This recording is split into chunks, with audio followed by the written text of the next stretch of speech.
over there?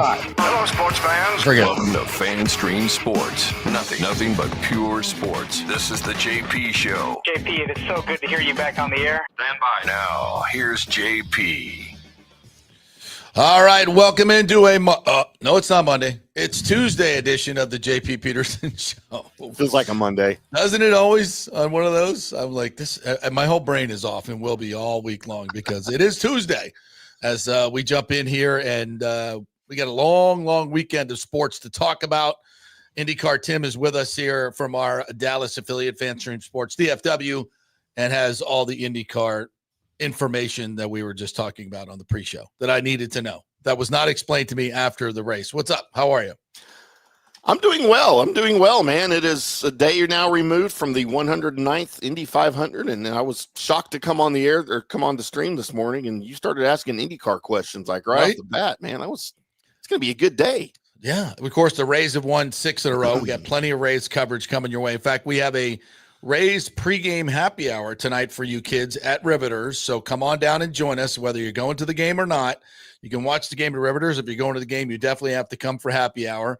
We'll be there from 5 to 6:30, enjoying all the wings, the $3 domestic beers, the $5 well drinks, all the good prices, all the great food. Give me a prime rib sandwich as well. So come on down to join us at Riveters for a little Rays pregame party and happy hour. We may have some surprise giveaways for you as well that we are working on as we speak.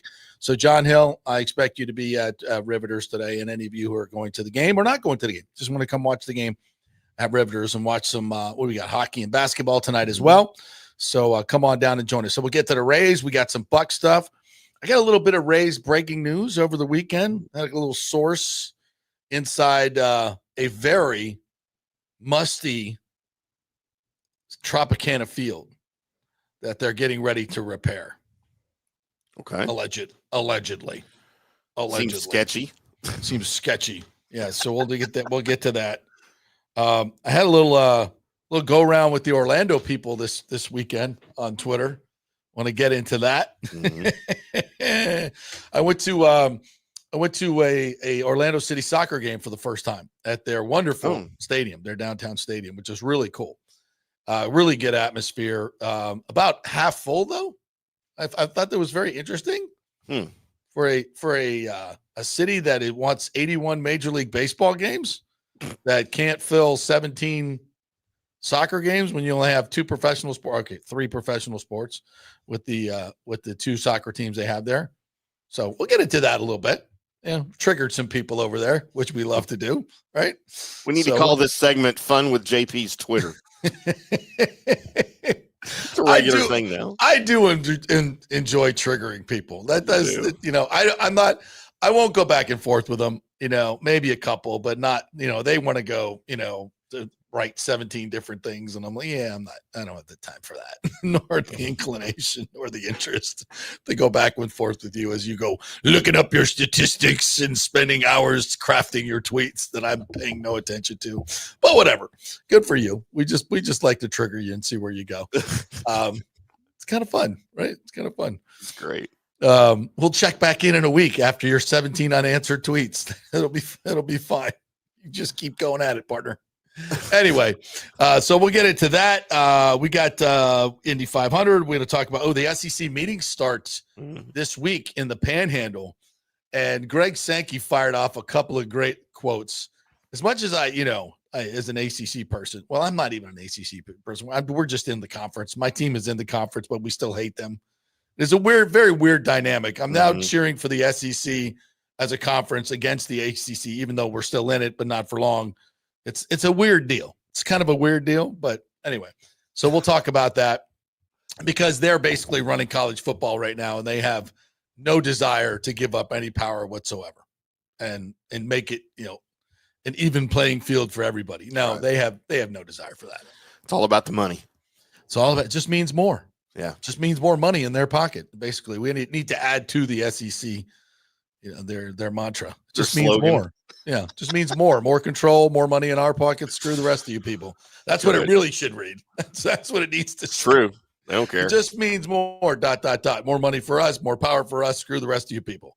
Yeah. That's kind of how it goes. But anyway, we'll talk about that as well as we roll through. And of course, we always invite your comments. You can do that on YouTube. You can do that on Facebook. You can do that on Twitter at the JP Peterson Show. Please like and subscribe to all those things. All right.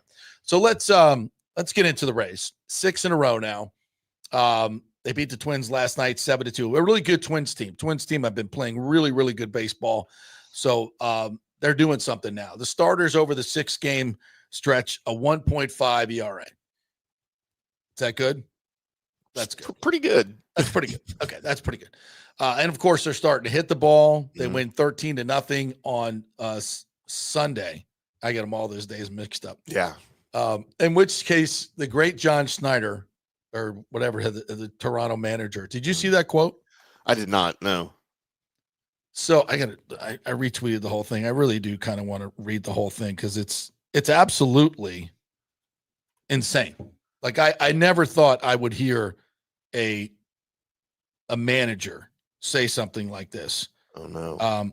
Yeah, he said he basically said it was too hot.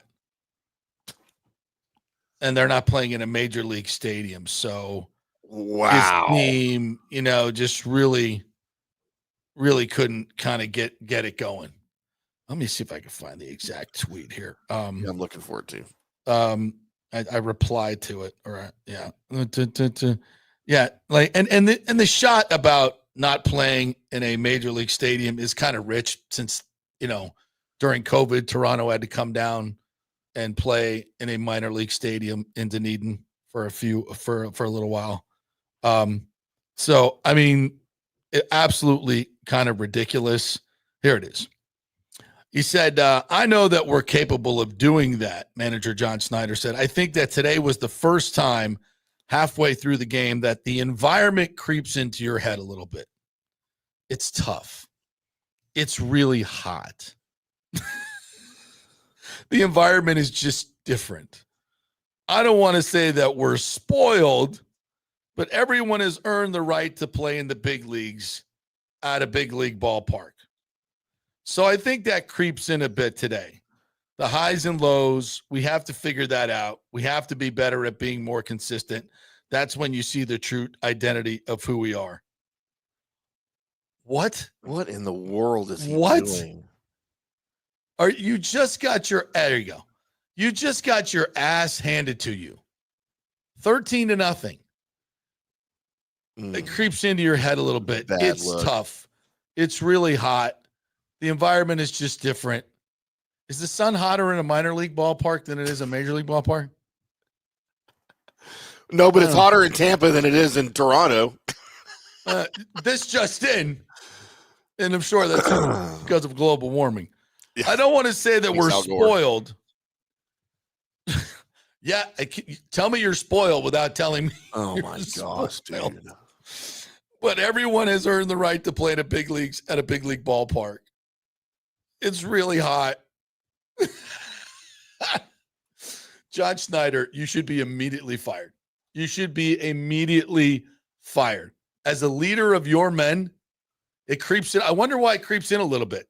Because maybe your bitch ass is whining in the dugout. Oh, it's really hot today, boys. I don't know if we can pitch or play baseball. I know you only have to stand out there for a few minutes, and then you get to come into the shade in the air-conditioned seats or whatever we have in here and drink as much Gatorade and get as many your major league ball players. Are you effing kidding me? It's not even the summer yet. It doesn't get hot in Atlanta in July. New York City. Yeah. You got to go play the Yankees in the middle of August, Schneids. How do you think that's going to be cool?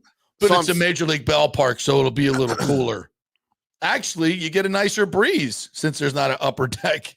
You get a nice circular breeze in there. So I'm seeing a little background here on John Schneider, our boy John Schneider. He's from Princeton, New Jersey. So he was raised in that type of climate zone, right? Princeton, it doesn't get very hot. He played minor league ball in the Cape Cod League. Ew, wooden bats only. He attended University of Delaware. Of course he did. And then he played for the Blue Jays. Or got drafted by the Blue Jays, I guess. Indoors, yeah. So I don't know that he ever made it up to the big league, though. So all of his baseball experience is up north, right?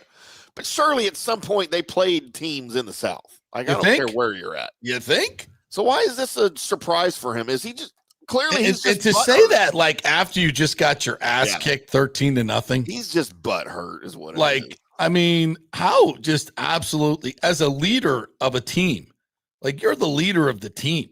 And you want to, in case you wanted to give your boys a little bit of excuse. I mean, seriously, for him to say that in public, like, what do you think's going on in the bench? Are there players coming over? Is Vlad Guerrero coming over? Just Skip, it's a little toasty out here in the minor league ballpark. I don't know if I can play today. Somebody said we had to play outside. Coming over to the Skip and going, my dad played 20 years in the major leagues back when it wasn't so warm. Yeah, before global warming. Before greenhouse gases made it so inhospitable here on Earth. By the way, the volcano's still going off. Yeah. In Hawaii, spewing gases into the house. You made that happen by buying an SUV, Tim. That's what happened. That's why that happened. You know what? I'll take the blame. Idiot. Do it all over again. I mean, I don't want to spend too much time on this, but can you believe a major league manager said that? What a bitch ass thing to say. That's insane. Anyway, moving on. So another great performance all week long. The hitters are hitting, and Jonathan Aranda yesterday with a 3-run homer and another hit off of the left-hander, by the way. Not the home run, but he hit that bomb that he hit. This guy is just, and I got to say this. There were times when we thought, Aranda, I don't know if he can hit in the major leagues, but we didn't say let's get rid of him. Yeah. Because you saw, when a guy's hitting 350 at every level of his step ups, you understand that you got to give this guy some time. Let him adjust to major league pitching. Clearly, he has the hand-eye coordination to be a great hitter. And then you look at the way he tracks pitches. You look at his balance. You look at the way his hips and his eyes and everything. He just looks like such a great hitter. And then you look at Christopher Morel, and you see the exact opposite. Dude is, overruns the base yesterday. I know it's a good win, but you just can't do stupid stuff like that. And he keeps doing it. He's not a good baseball player. He's not a good, and there's a logjam in the outfield.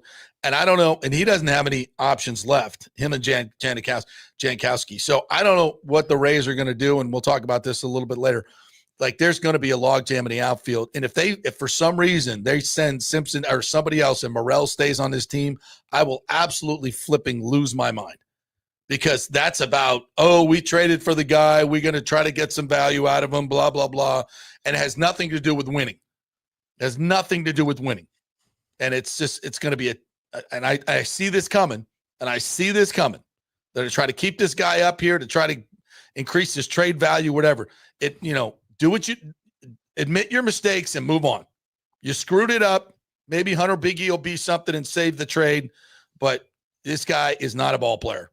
And there was no reason to stunt the growth of Simpson or anybody else to keep or throw this season away by keeping this guy up. It just, the sooner, and I know Curtis Meade has a 6-game hitting streak now or something like that. He's starting to show some life. What, 8 game? Okay. It's 8, yeah. I'm still not sold on him. I think we have better players. But anyway, great win. Great streak going on now. It starts with starting pitching. Now, do we have to ask about – so Littell's got 72 pitches in. He's given up 3 hits in the 7th inning. And BA is talking about, he might be able to finish this thing. We might be able to get a complete game, really save the bullpen for the week. Such a rarity. Then he brings in Clevenger to face Clevenger, the lefty, who's been outstanding. No question about it. He's been outstanding to face Carlos Correa from the right side. Like 72 pitches in. Like, what in the name of Blake Snell are we doing here? What are we doing? 72 pitches in. He's got a 3-hitter going. And you go to the lefty to face Correa?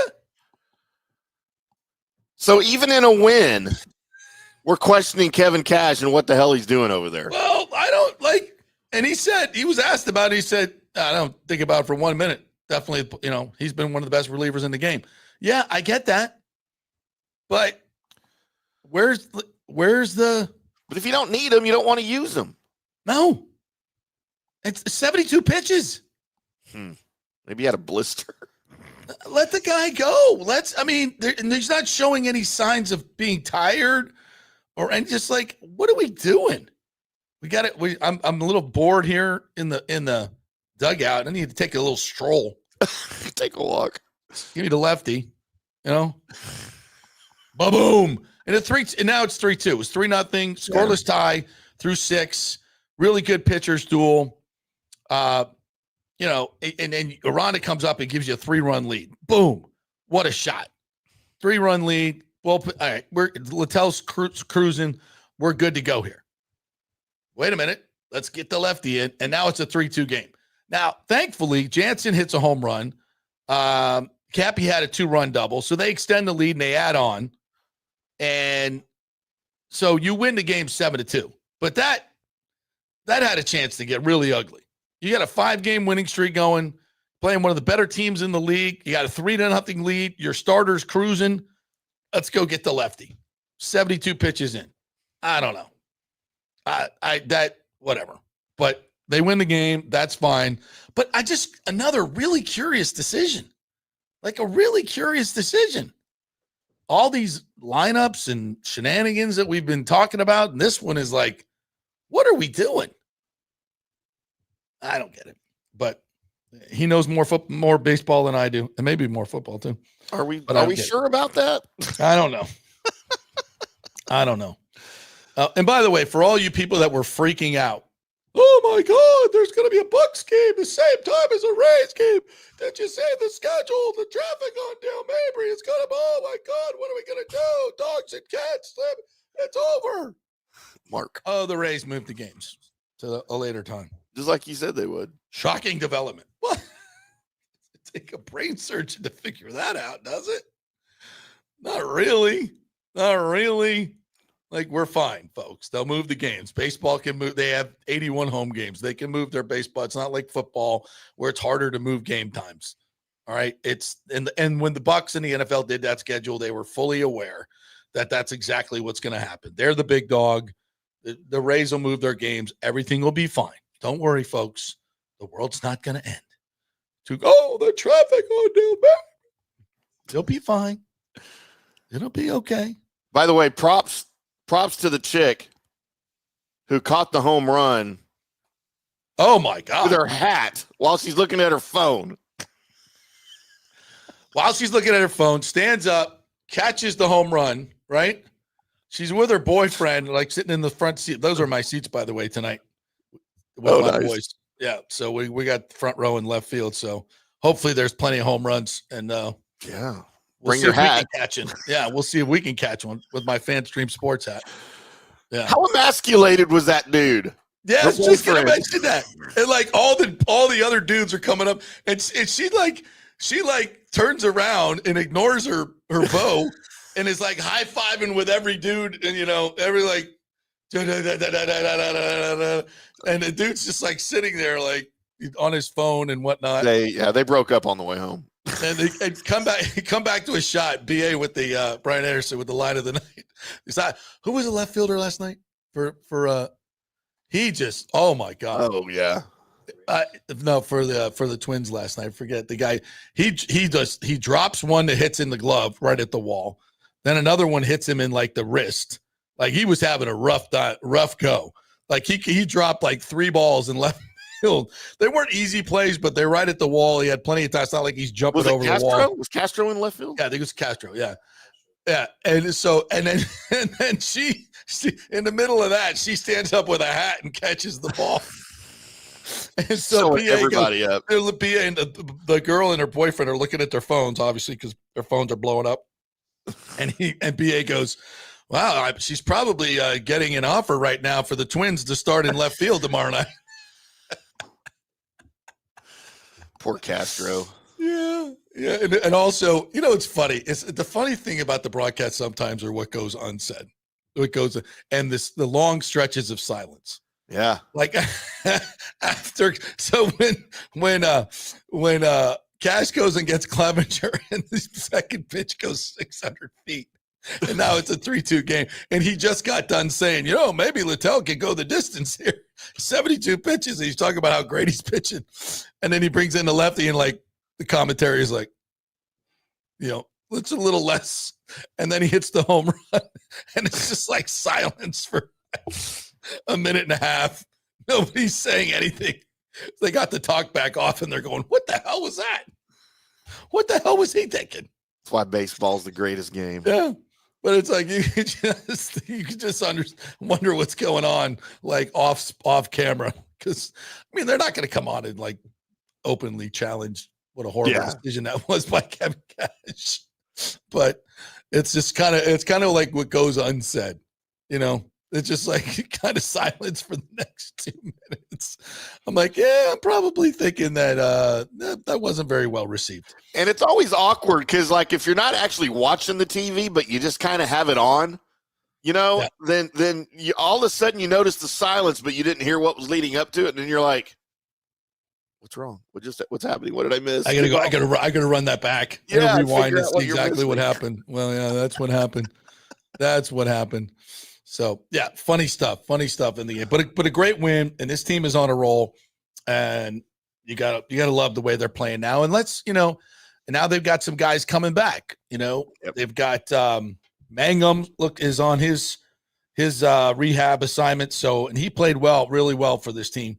And then you got DeLuca coming back, so you got a couple of outfielders and Kevin Kelly coming back. We need him in the bullpen. There's a couple of guys could probably easily be sent down. But, now there's going to be some tough decisions that have to be made. And can you sell some of these terrible outfielders for a backup catcher that can hit more than 088? Is that a possibility? Yeah. Like who wants these guys? I don't think anybody. So can we send Morel? I think the Cubs have 3 catchers. Can we send Morel back to them for one of their catchers? Can we do that? Just anyone, right? Anyone matter. Anyone. I can't stand watching Morfett in the lineup anymore. It's just killing me. Absolutely killing me. So anyway, great role that they're on. So they got the Twins again tonight, and I'll be there, and you guys come join us for our happy hour and Ray's pregame show. You know what I'll do? We're going to have, we'll have a couple mics there. So I promise you this, if you guys show up, whoever shows up to the Ray's pregame happy hour festivities.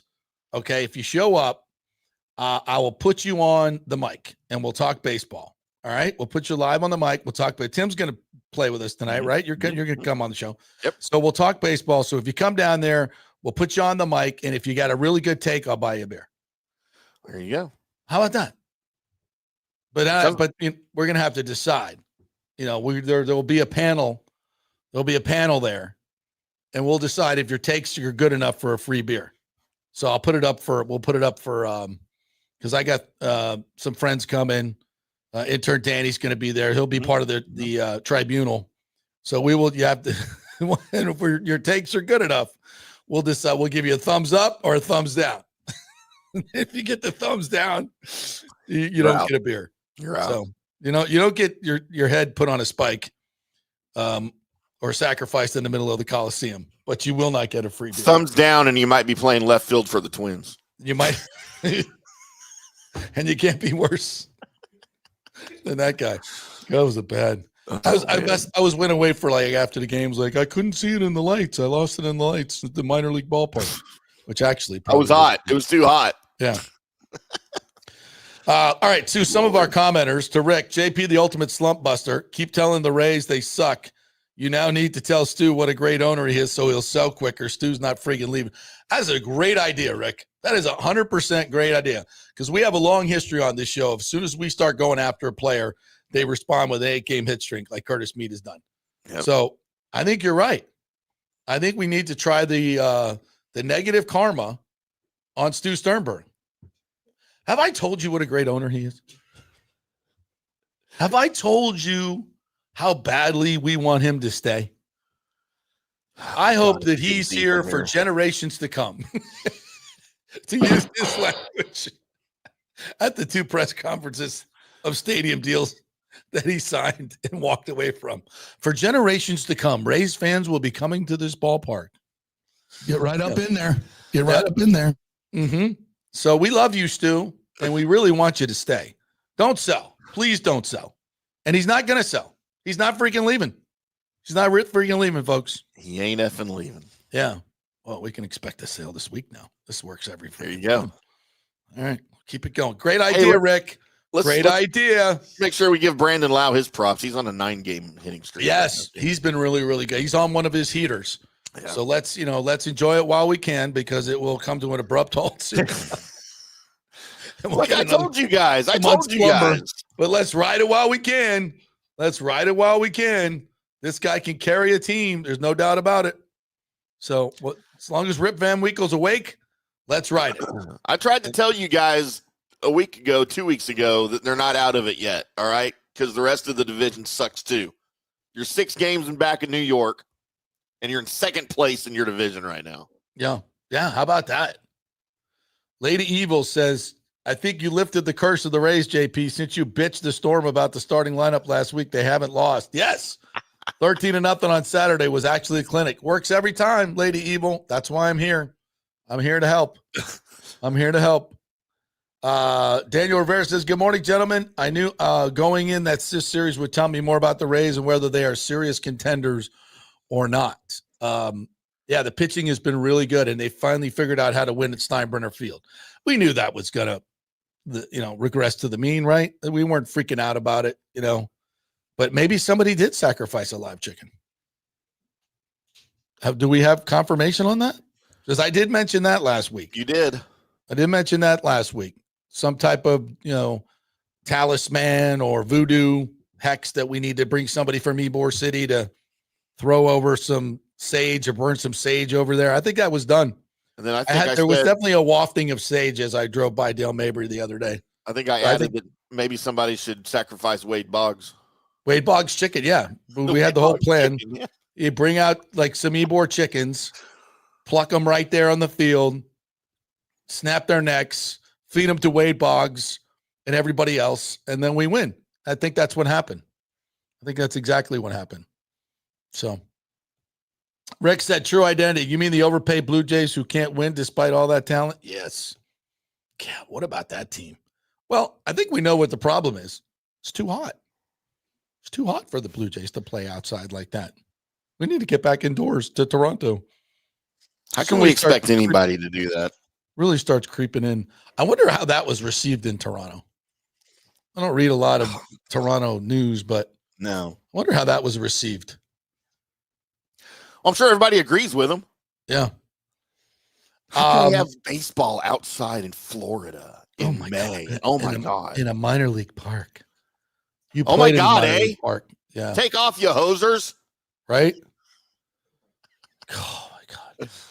Hey, update from our good friend Kenneth McCleary on his daughter. Just want to say thank you to other people that sent thoughts and prayers to my daughter, Brittany. She got through the surgery and is doing much better, but still take more prayers. That is great news, Kenneth. That was awesome. I was really worried about that, as were many of us. So we continue the healing vibe coming your way, my friend. So keep us posted. We're there with you, partner. Definitely.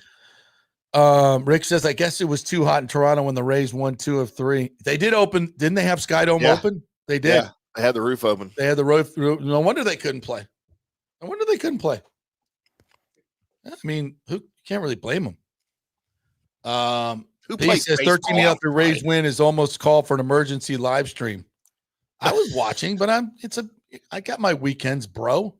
Yeah. I'm not coming on just for you, B. Certainly not for you.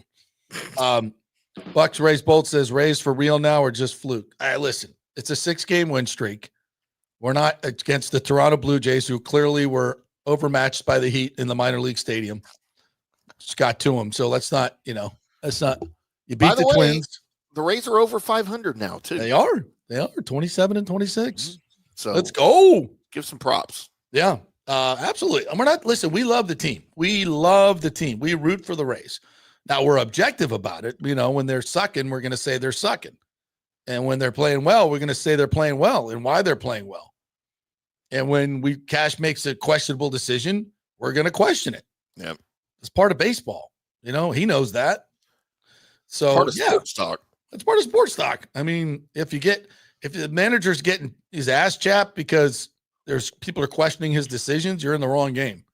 Like John Schneider, you're in the wrong game, bro. Go back to Tiddlywinks. Back to Princeton, New Jersey. Daniel Rivera mentions, Colleen Wright mentioned last week the city of St. Pete, as the landlord of the Rays until 2028, is contractually required to repair the Trop. You are correct, sir. Let me ask you this. If you were going to truly repair the Trop all the way, and it's the rainy season now, we just got huge deluges of rain in the last couple of weeks. Well, a source close to the Rays who has access to Tropicana Field, we've seen video of water in the dugouts, chest high. The dugouts are filled with water, or at least were last week. It's got to smell too. And the smell in there from this person that's been in there of the mildew and stench is overwhelming. So let me ask you a question. And I know they've done a lot. They spent supposedly $6 million to remediate and get everything cordoned off. They have curtains and baggies up to keep, stuff that shouldn't get wet. But if you were if you're truly going to repair it, would you not be pumping the water out? It's not that hard. Portable pumps are pretty easy to get. Would you not be pumping the water out? I mean, there's companies that do that specifically. Yes. You can pay people to do that. Yes.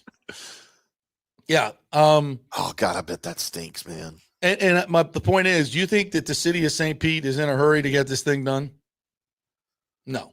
They're doing it because they're contractually obligated. If you had a business partner that you work with, that you signed a deal with, that literally everybody's political fortunes were attached to, like Mayor Welch, and all the millions and millions of dollars that were spent in attorney's fees and consulting fees, planning fees, engineering fees, not to mention the amount of time that was wasted.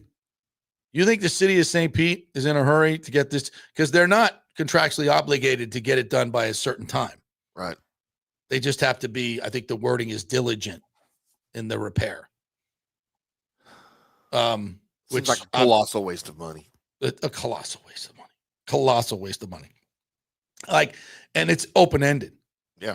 Like, who knows how much it's going to cost for a building that you're literally going to blow up in 3 years. Well, not to mention we're a week away from hurricane season starting on June 1st, which means you can go hunt hurricanes legally. Yeah. But and Hurricane Pablo or Hurricane Karen, that nasty bitch is on her way. On her way. That nasty vindictive bitch is on her way. And she's going to stay a while. Hurricane Karen. So yeah, that's, I mean, what a disaster. What a disaster. And I'll continue to say, for all those who are like, well, who saw that coming? Well, everybody who should have seen it coming. The roof that was 10 years past its contractual life in a hurricane place that was already leaking and had holes all over it that they didn't repair. A building that's been completely outdated for probably 15, 20 years already. Yeah. I mean, that should have been reason enough and urgency enough to get a new stadium done anywhere. But of course, the running away from a deal in Tampa, running away from a deal in St. Pete, trying to do a stupid deal in Montreal, all that stuff just delaying so you can continue to cash tons of checks playing in a place with, doesn't matter how many people you get, your revenue sharing dollars and everything else, you're going to make tons of money. And he has been for a long time. No urgency to get the stadium done. None. So when stuff like this happens, when a stadium that's been obsolete for 15 years gets the roof blown off it, I'm not going to be here sitting saying, oh, who saw that coming? Oh, we're victims. No, you're not. You should have got it done. You should have got it done. But you decided instead to just keep cashing checks. So that was a choice, in my opinion. And here we sit playing at Steinberger Field, which I think is pretty cool. And I'm looking forward to tonight's game. Daniel Rivera says any settlement to get out of that agreement had to go toward a new stadium, which the city and the Rays couldn't Agree. Yeah, see, that's the thing we need to know about. What are the settlement talks? What are the settlement talks between the mayor and the city? What at what point? Because seriously, if you're the city, you don't want to repair the Trop. You don't want to write some blank check to some guy who just screwed you. No, they don't want to do that, but they have to. They're contractually obligated. So, and Stu could say, hey, you know what? It's really not a great idea. We can, we'll play at Steinbrenner for 3 years while we get something done someplace else. I don't want you to waste the money on this. And you can blow it up now. We can blow it up now and start redeveloping it and creating all these jobs and a wonderful future for downtown St. Petersburg. But no, they're not going to do that. They're going to remember they said don't do it at first. Yep. And then they went, oh, wait a minute. We can get some political advantage here or leverage to make more money somewhere else and make them pay for wherever we got to play. And they reverse course because they didn't think it through at first. And when somebody explained, oh, no, they had to, oh, okay, so we can screw them even more. Oh, yeah, let's do that. That's the choice. Always. It's not what's best for St. Pete. What would be best for St. Pete is to reach a settlement and have them play in Steinbrenner Field or, spend that money in Clearwater and go play over there and get it up to code. They're going to spend money over there anyway. Yep. Which Pinellas County would like, oh, you're going to play here for 3 years? Sure, we'll take them. We got to increase seats to 20 or 15,000, and do all the things that Major League Baseball wants us to do. We got a year to do it. Yeah, let's spend the money there because it's going to stay here and we can use it for another 30 years for the Phillies. That actually makes some fiscal sense. And it also takes it off the back of, and then the city could say, yeah, here's $45 million for the next 3 years that we're which is less than what we're going to have to pay at the Trop to fix that. And we can go ahead and start redeveloping it and making the folks of the gas plant district whole, like the Rays said they wanted to do and didn't do. So we can do all those things. You think the city wants to repair this thing? Hell no. The Rays are making them do it. And nobody's talking about that. The Rays are making them do it and spend the money and order the fabric, all that money that could be going to much better things in the city of St. Pete, but they got to do that. And I'd love to have somebody in the city council to stand up and say something about it. Sure, we could add a settlement, but no, this is what we got to go through this dog and pony show. Ridiculous. It's so maddening. It's just maddening. He says June 5th, St. Pete City Council meeting has 3 more votes regarding the Trop. It's for starting to fix the inside, so they are proceeding. Great. What a great use of money. What a fantastic, because you get such a return on investment in that Rays baseball park. I mean, you make so much money as a city. Oh, you don't get any return? They get all the revenue? Oh, that's right. They do. Yeah. Daniel Rivera says the mayor, Ken Welch, told Wright last week that the city and the Rays are trying to avoid litigation. The Rays have never sued the city. Not yet. Not yet. Just wait for it. Yep, wait for it. The city should be suing Stu for wasting their time and millions of dollars on that shenanigans. 0 for 4. Jeff Stutler says, agree, JP. Bringing in Clevenger to pitch to Correa was ridiculous. Littell could have went a little longer. You think? But I think the exact quote was, it wasn't even a decision. Said Andrew Kim. Where is it? Trying to find it here. It said manager Kevin Cash decided that was enough, bringing in lefty Clevenger, who had been on an impressive roll, retiring 48 of his last 55 batters, and is very tough on right-handed batters. He is. All that backfired when Correa jolted Clevenger's second pitch on a 417-foot ride to make it 3-2. That's funny. Yeah. Sometimes it works. Sometimes it doesn't. But that just seems like you really forced it there, Kevin. You really forced it there. Especially that pitch count. It was just unusually odd with that pitch count. Jeff Ice adds, if Cash was managing the Tigers, Scooball would have pulled Sunday and not pitched the complete game. Yeah. I don't think anybody's ever going to pitch another complete game as long as this ownership group and Kevin Cash are doing it. B says they overestimate timeline to fix Trop so they look better when it's completed early. I don't think that's part of it. Daniel theory, JP has a spare bedroom for you in Orlando when you move. No, we don't. No, we don't. 100% do not. All right, let's take a break. I want to get to the rest of the comments and some other talk a little IndyCar when we get back. Erik Erlendsson is going to join us at 11 o'clock to talk the NHL playoffs, the World Championships. Congrats to USA. First time they've won in 92 years. How about that? Isaac Howard played, sort of. Yep. So we'll talk about him and maybe his future with the Lightning. We got Bucs talk as well to get to a little bit later on in the show. OTAs back at it today. So we'll hit on some of that stuff. We're brought to you by the great folks at the Jeeves Law Group, JEEVESLawgroup.com. They're local, they are trusted, and they get results. If you're in an accident, first call should be to the Jeeves Law Group. And the first hour is presented by OnSiteConstructionFL.com. On-site construction and restoration would be your contractor with anything you need done at your house in terms of add-ons, restoration. You want to build from the ground up, commercial or residential, they can do it all. Go to their website, OnSiteConstructionFL.com, to get all the great 5-star reviews. Back in 3, stay with us. Although it may seem tempting to go without healthcare insurance, the financial risk far outweighs the gain you may experience. For example, did you know if you simply broke your leg, it could cost you nearly $7,500?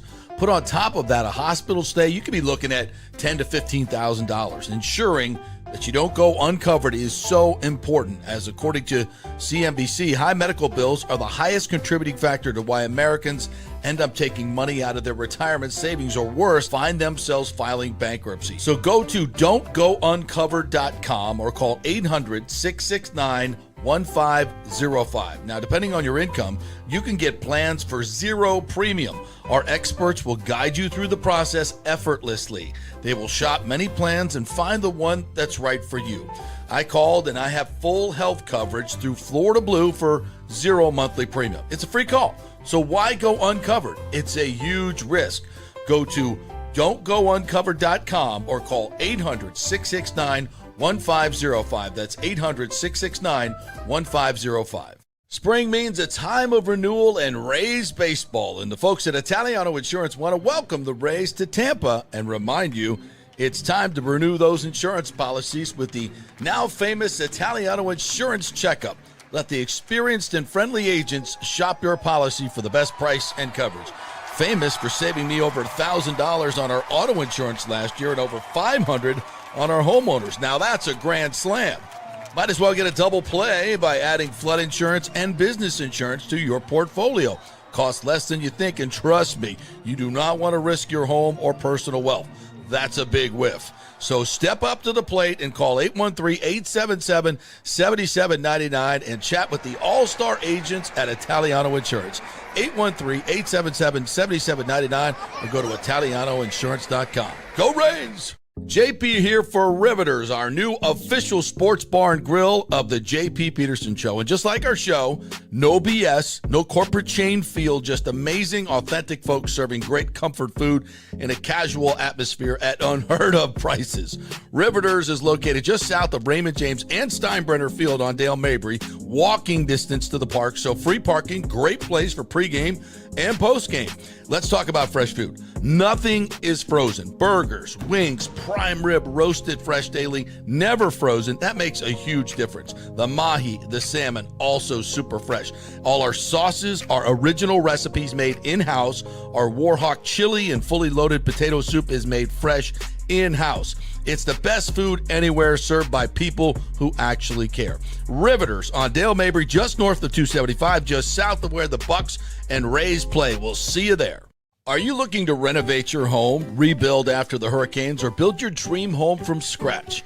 Well, let me tell you about my friend Jason Fawcett and On-Site Construction. They have over 1,450 satisfied clients, 25 years of experience, over 500 designs, and a talented team of over 40 construction professionals. They believe building something exceptional begins by truly focusing on all the details, even the smallest ones. We understand that construction can be a daunting process, and we're here to make it as smooth and stress-free as possible. Quality is non-negotiable at On-Site Construction. We use the finest materials, employ the most skilled tradespeople, and adhere to the highest industry standards to deliver a product we're proud of and that you're going to love. Our project management is meticulous with a focus on completing projects on time and on budget. Your happiness is our primary driver. So give us a call at 813-579-5789 or check out our incredible website at onsiteconstructionfl.com. Let's go.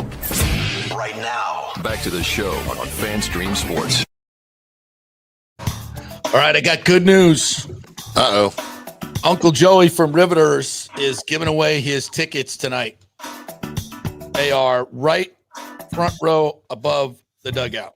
I could have sworn side. I could have sworn the next words out of your mouth after you said I got good news is, you are not the father. Those are some sweet Those are some good seats. Oh, are we giving? I don't know. Let's see if we're doing 2 or 4. Yeah. So you got to come to Riveters today. What's the giveaway? What was there a prize? Is it a prize for something or just a draw? Yeah, you got to come to Riveters today. First of all, must be present to win. Mm-hmm. And these are tickets for tomorrow's day game. So John Schneider is not eligible. Too hot. It's too hot, JP. It'll be too hot for him. So if you're a John Schneider, you don't come. Don't get the tickets. Well, you can have the tickets and go find some shady area if you want. So we'll be giving away these tickets right behind the Rays dugout. First row. That's awesome. These are great seats. So cool. Yep, there you go. Actually, it's a visiting dugout, but that's exciting. Right there. So you got to be present to win at Riveters tonight, and we will give those tickets away, and it'll be the best take. You got to have to come up, speak on the mic. Whoever has the best take gets a free beer because you'll be in the running. You get the free beer, and then you might get the tickets for the next day. How about that?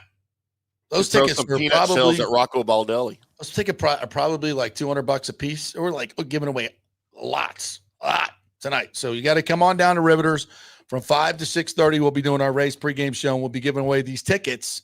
So get your ass down there. And we're also brought to you by the great folks at Italiano Insurance.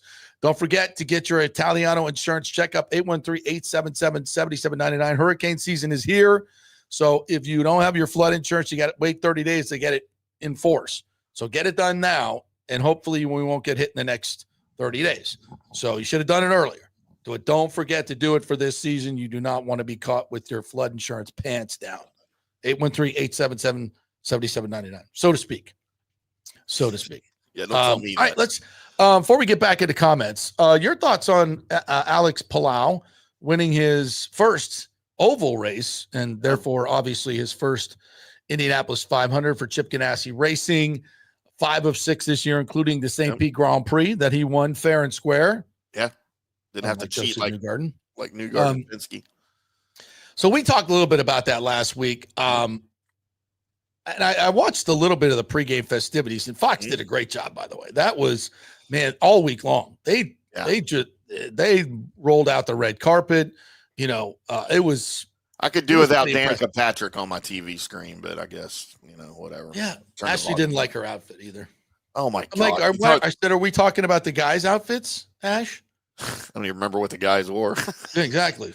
She was wearing kind of the off the shoulder, that was and white horrible. checkered flag thing going on. That was horrible. It wasn't horrible. She's a horrible human being. No, shut up. Why is she a horrible human being? I cannot stand that human being. Wow. She's bad for TV. She's bad for racing. I didn't think she was bad. She was horrible on the coverage.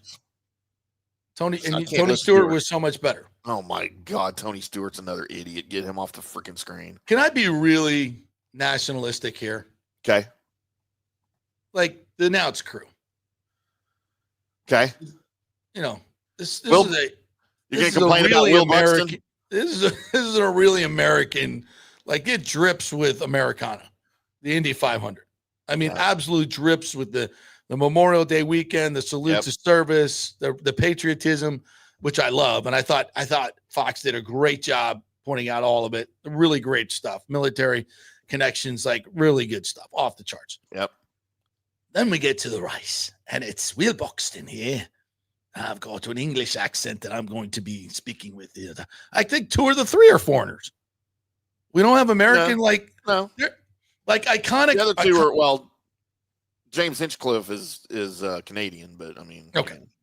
We love them, yeah, despite them not loving us. Townsend Bell's American, but I mean, the iconic voices that have called the Indy 500. Jim McKay. I mean, for years on ABC. Jim McKay. Yeah. And those voices, those iconic voices just mean something. Paul Page. Yeah. No, I know. Yeah. No, I'm there with you. I like Will Buxton. This is his first season doing IndyCar because Fox just got the broadcast rights and they brought him over from F1. So he's been from F1. He's like the pit reporter at F1 and F1 so for what? years. This is not F1. Every IndyCar fan hates F1. Do they not? I love F1. No, I don't think that's true. But who was dogging F? Somebody was dogging F1 so bad. Who was it? It was Pat. I think it was Pat McAfee. Pat McAfee and everybody. They're dogging F1. Well, I mean, it's like they had one pass. Well, but the guy Lee Diffie, the guy that did freaking IndyCar for the last 7-8 years, is Australian, and that was just as weird. Yeah, I don't know why the producers think we need to hear some sort of foreign accent for IndyCar racing to legitimize IndyCar. I don't get it, man. I don't get that. Anyway, and I don't. Let's talk about the race. Will Buxton. I like Will Buxton, but he's clearly new to the series, and he's still learning. This was his first time ever at an Indy 500, and he was clearly blown away by it. Yeah, and I thought the broadcast was choppy. They were talking over each other. Yeah. They were, it just didn't any chemistry yet.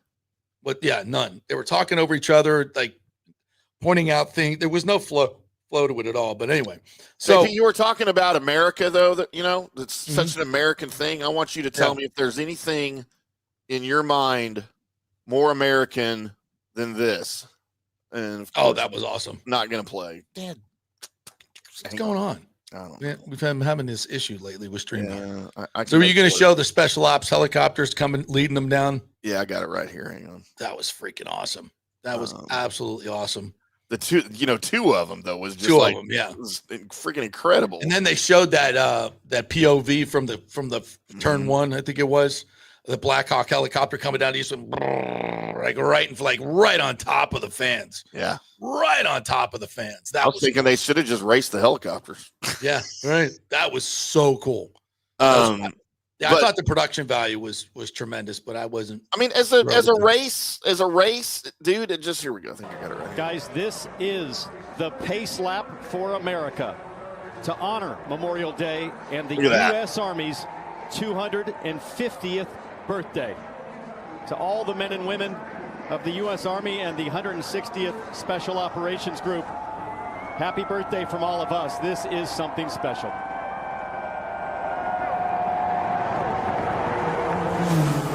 I can't even imagine.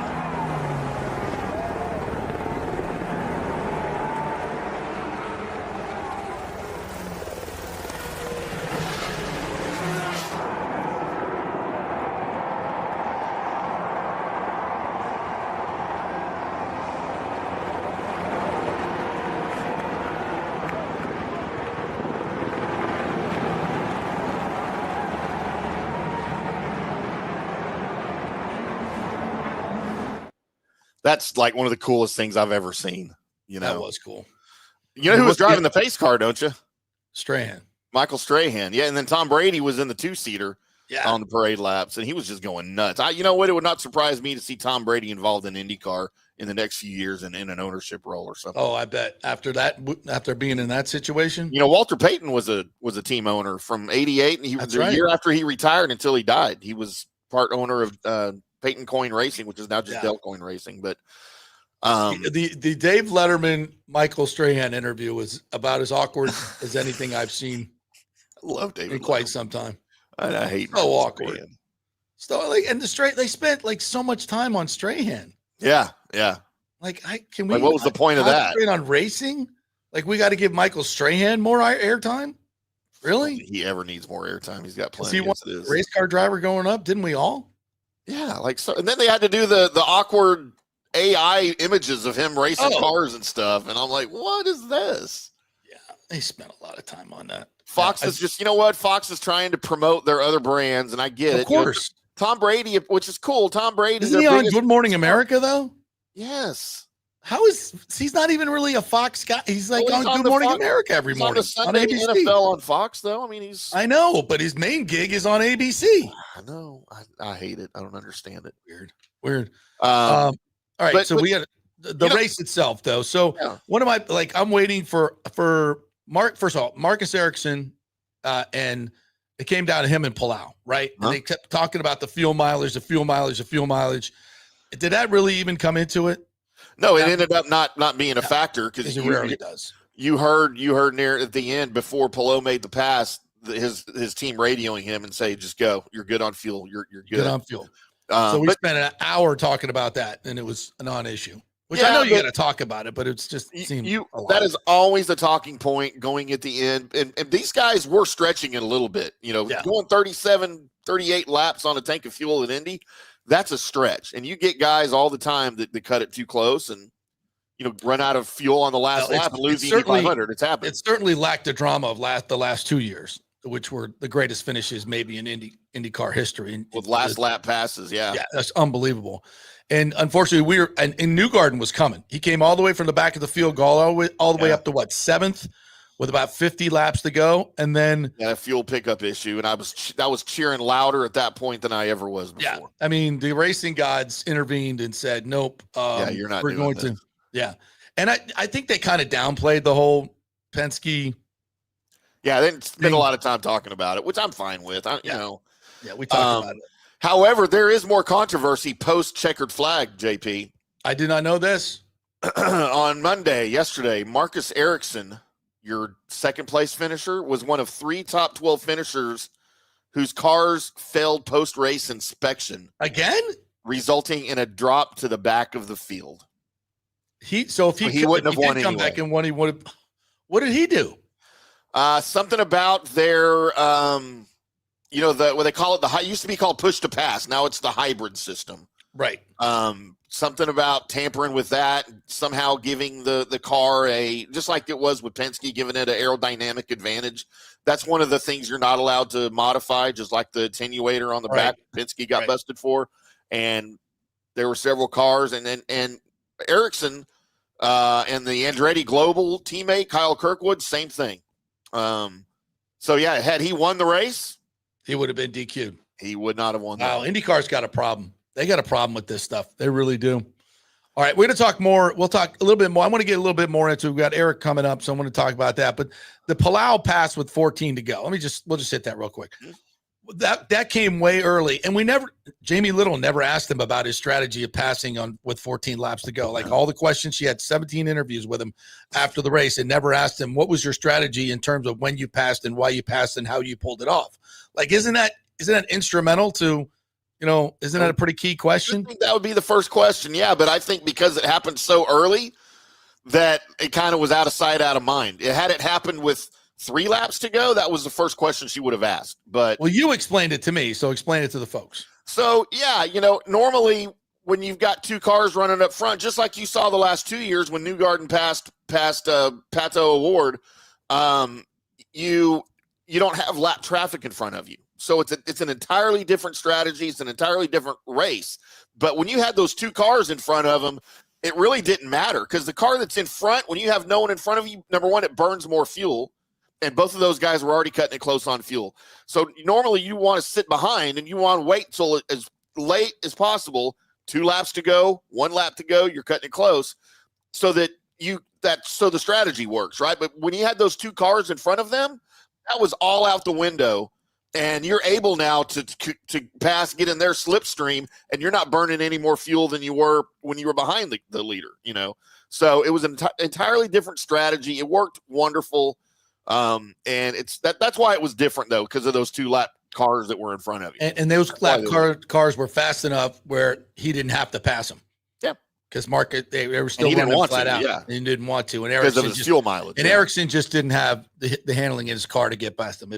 Had he tried to go deeper into the corners, he would have been in the wall. Yep. Basically. Because you're into not just the end of your fuel life, you're into the end of the tire life as well. Your handling's out.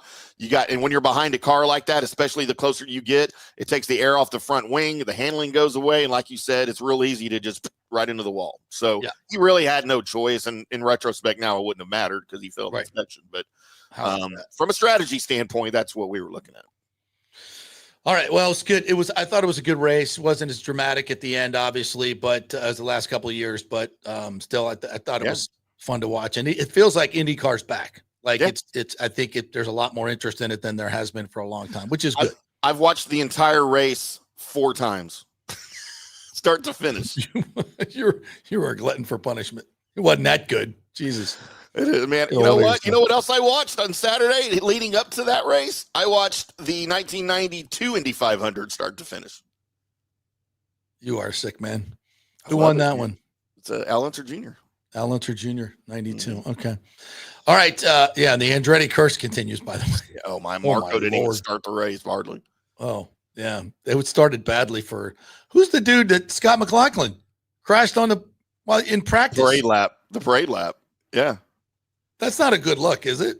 No, it's second. Well, in 83, you had it happen with the pole sitter. Roberto Guerrero did that on the parade lap. But it's the same situation. Cold tires, cold track, cold. And he just, I mean, you heard on the in-car camera, when they were replaying the video, he was trying to warm his tires up, going back and forth, and he downshifted at the same time that he was turning, and it spun the wheels and it put him into the wall. So that's a rookie mistake, man. That's a rookie mistake. Yeah. Ouch, man. Yeah, you don't want to go back to the garage at that point, do you? Yeah, you could tell he didn't want to do anything at that point. You want to get away? You want to get away? Yeah. All right, let's talk some hockey with our good friend Erik Erlendsson from lightninginsider.com. What's up, Double E's? How are you, my friend? Good morning, boys. How are you? And the Lightning Radio Network is, of course, one of my colleagues there. We are well. We're talking a little Indy 500. Did you catch the Indy 500? Did you watch a little bit of that? I did not. You were watching World Championship hockey, weren't you? Yeah. I was. There you go. Yeah. That's allowable. That's allowable. Yeah. And the U.S. wins the Worlds for the first time in 92 years. Yeah. I didn't know it'd been that long. That's a long time. I mean, the World Championships is different. It's not best on best. Obviously, with the NHL playoffs still going on, the better players for most of those countries are over here. I mean, look at Switzerland.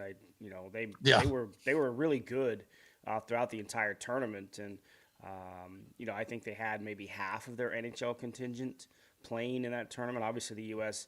had a lot of NHL players, and most of them were young though. And the U.S. was the youngest team in that tournament, but maybe it was a little Johnny Gaudreau magic that kind of took place, because what a moment it was to watch Zach Werenski, who balked at the idea of going to the World Championships at first and then ultimately decided to go after the U.S. won that game in overtime on a Tage Thompson winner.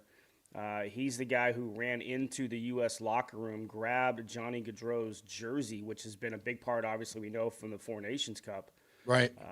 A big part of Team USA, and he brings the jersey out onto the ice, and they all make sure that they take a picture with Johnny Gaudreau's jersey sort of wrapped around the trophy. I mean, it was such a moving moment, and the U.S. has been striving for this, and again, it's not best on best, but it is an international competition, and there are rankings and everything else that are on the line in these tournaments, and the U.S. had sent some good teams over. Johnny Gaudreau is the all-time leading scorer for Team USA at the World Championships. So for them to finally get past the semifinals, they'd been to the semifinals a number of times in the World Championships, just could not get to the gold medal game.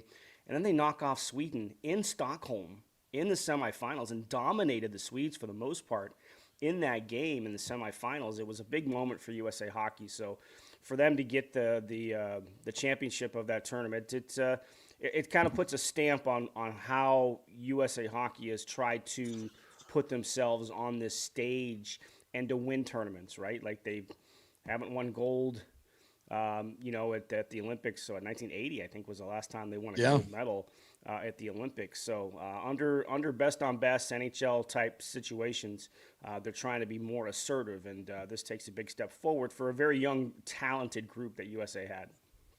And it continues a nice run that USA Hockey has had, right, in the juniors as well. So I mean, we've seen that. In the Four Nations as well, USA is pretty damn close to Canada. I mean, they had every chance, Austin Matthews, to win the Four Nations, right, and beat Canada. Had they done that, would we now be saying, wait a minute, maybe we without tariffs, we're better than Canada? Sorry. If you look at the success the U.S. has had at the under-18s and the World Juniors, which is an under-20 tournament in recent years, I mean, they're back-to-back champions for the first time at the World Junior level, which is a big tournament. And that's a huge tournament that takes place just after Christmas and right around New Year's. And they've won that tournament back-to-back now. And it's going to be in the U.S. this year. It's going to be, I think, in Minnesota. Is going to be the host of the World Juniors coming up December 26th. It always starts when that tournament starts. And they've won gold medals in the past. I mean, you go back to John Carlson. John Carlson scored a golden goal for Team USA to beat Canada. I forget when it was, but it was, early 2010s that kind of put the U.S. on that stage and to compete in that tournament. And they've been really good ever since then. Now, we will say there's no Russia. So you take out one of the top hockey nations, in the world out of these tournaments, that kind of opens up a door a little bit. But you can only play those who are in the tournament That's with right. you. And the U.S. is, their development program, I mean, for them to implement this national development program and keep some of these players together, which is what a lot of these European teams do. I mean, you look at all these players that are on Switzerland and how much they've played together growing up, in different tournaments and everything matters. else. Yeah, that chemistry matters. And so the U.S. has done that, and it's developed top-notch players that have gone on to have great careers in the NHL. And you're just, now you're seeing the first-round picks come out of this national development program. Zeev Boyum, the defenseman who Minnesota picked, he won gold at the under-18s. He won back-to-back golds at the World Juniors. He was on this World Championship team. He's 20 years old. I mean, so the development program has really done a tremendous job of promoting the game, teaching the game, growing the game, and developing high-level elite-style talent. So the next best on best is the Olympics? Yep. Next year? Yep, that'll be it's gonna be a lot of fun. And you look like Tage Thompson was one of the guys debated big time when he was not added to the Four Nations Cup. Right. And so he goes to the World Championship, scores the game with the one of the top trophy goal winner. Scorers there, ends up as the golden goal hero with it. So he has really firmly implanted his name onto that roster. I mean, this is what it's because. Anytime a Canadian roster used to come out, it was always about who didn't make it. Right. Mm-hmm. You are now to that point with the USA roster of players. Jason Robertson did not make the Four Nations Cup. How about He that? was not on that Four Nations team. He's one of the top offensive players in the league, and he didn't make the team. Somebody needs to remind him of that right now. Yeah, they could use some scoring from him for sure. Yeah. But it just kind of shows you the talent pool that USA Hockey now has that we can talk about. Well, who didn't make it? Right. Yeah, exactly. Who got snubbed in some ways because now it is a very difficult 23, 25-man roster for anybody to find their name on. Yeah, it's a great point. And one of those players we need to talk about, Isaac Howard, didn't get a whole lot of run. What are your thoughts on how he played and his situation now? Does this change anything with the Lightning?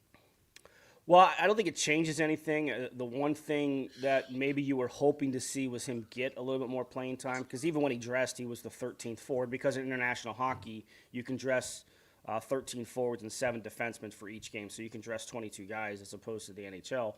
That maybe he could go there and showcase himself and, raise his profile. Make himself a more sought-after commodity. We were hoping. It didn't happen, but so it didn't change anything in terms of where things are with him and the organization and how, he might be moved presumably sometime around the draft and sometime around the start of free agency. I would have to anticipate that would probably end up being the case. But it was, it's a good experience for him no matter what. We know he's a talented player. He was a part of that team, not this year, but the previous year that won gold with the USA at the World Junior level. He's part of that national development program, came up through the ranks. You look at Frank Nazar, who had a great tournament for the U.S., plays for Chicago. he was on that same development program team that Isaac Howard was on, and Isaac Howard actually was the leading scorer on that team. So was Howard he won the Hobie Baker, didn't he? Yeah, he won the I recall. Baker. Okay, all right. Yeah. So it didn't hurt him that he wasn't playing much. You were hoping it would help his profile, but it didn't hurt his profile by going over there and being part of it and getting the experience. And I think with him going there, I think it just kind of helps lean more towards the fact that he doesn't really want to go back to school. No. I think he's ready to start his pro career. It just doesn't look like it's going to happen here, and he has the leverage. He can try and use it, and now the Lightning can try and turn that into maybe another prospect. Again, not trying to compare this, but similar to the Cutter Gauthier, who again was on that Team USA World Championship team, and the Jamie Drysdale situation between Anaheim and Philadelphia when Gauthier was not going to sign with the Flyers, so they end up flipping him for a young defenseman in Jamie Drysdale. But the Lightning could trade him. Like it's their decision. Yeah. So it's not like it's he can force himself into free agency. Well, he could if he chooses not to sign with anybody. Mm-hmm. Right? But he has to wait until next August. He has to wait till August of 2026. Oh, okay. That's right. They own his rights, yeah. They own his right. Oh, right. Yeah. So, again, and I don't know this, but it just makes logical sense. If the Lightning go to Howard's camp and say, hey, find a team that's willing to sign you, and we'll work out a deal. And that hasn't happened yet. No, it hasn't. And look, it's still the middle of the playoffs and everything, and there's still time for all of this to develop. And maybe it has, but we don't know about it. Right. It's very possible that that's. They just don't want to announce it yet. Right. Yeah. So, if that's the case, then I would anticipate, because no team is going to trade for him if they can't sign him, and it can't sign him now. Right. I don't think any team that's going to want to give up prospects for him is going to want to wait until if he goes back to school and isn't ready to sign until April of next year. I'm not sure how much of a team wants to give that up, knowing he'd be a free agent in 3 months anyway. Right. So, but I anticipate that this will not be a long game with Isaac Howard. I think this will be something that gets taken care of this summer. But Julie and his staff keep things very, very close to the vest. They do indeed. Mm-hmm. Yeah. So, my guess is he gets traded. And what do you think the return is to a team that he will sign with, obviously? How good can it be?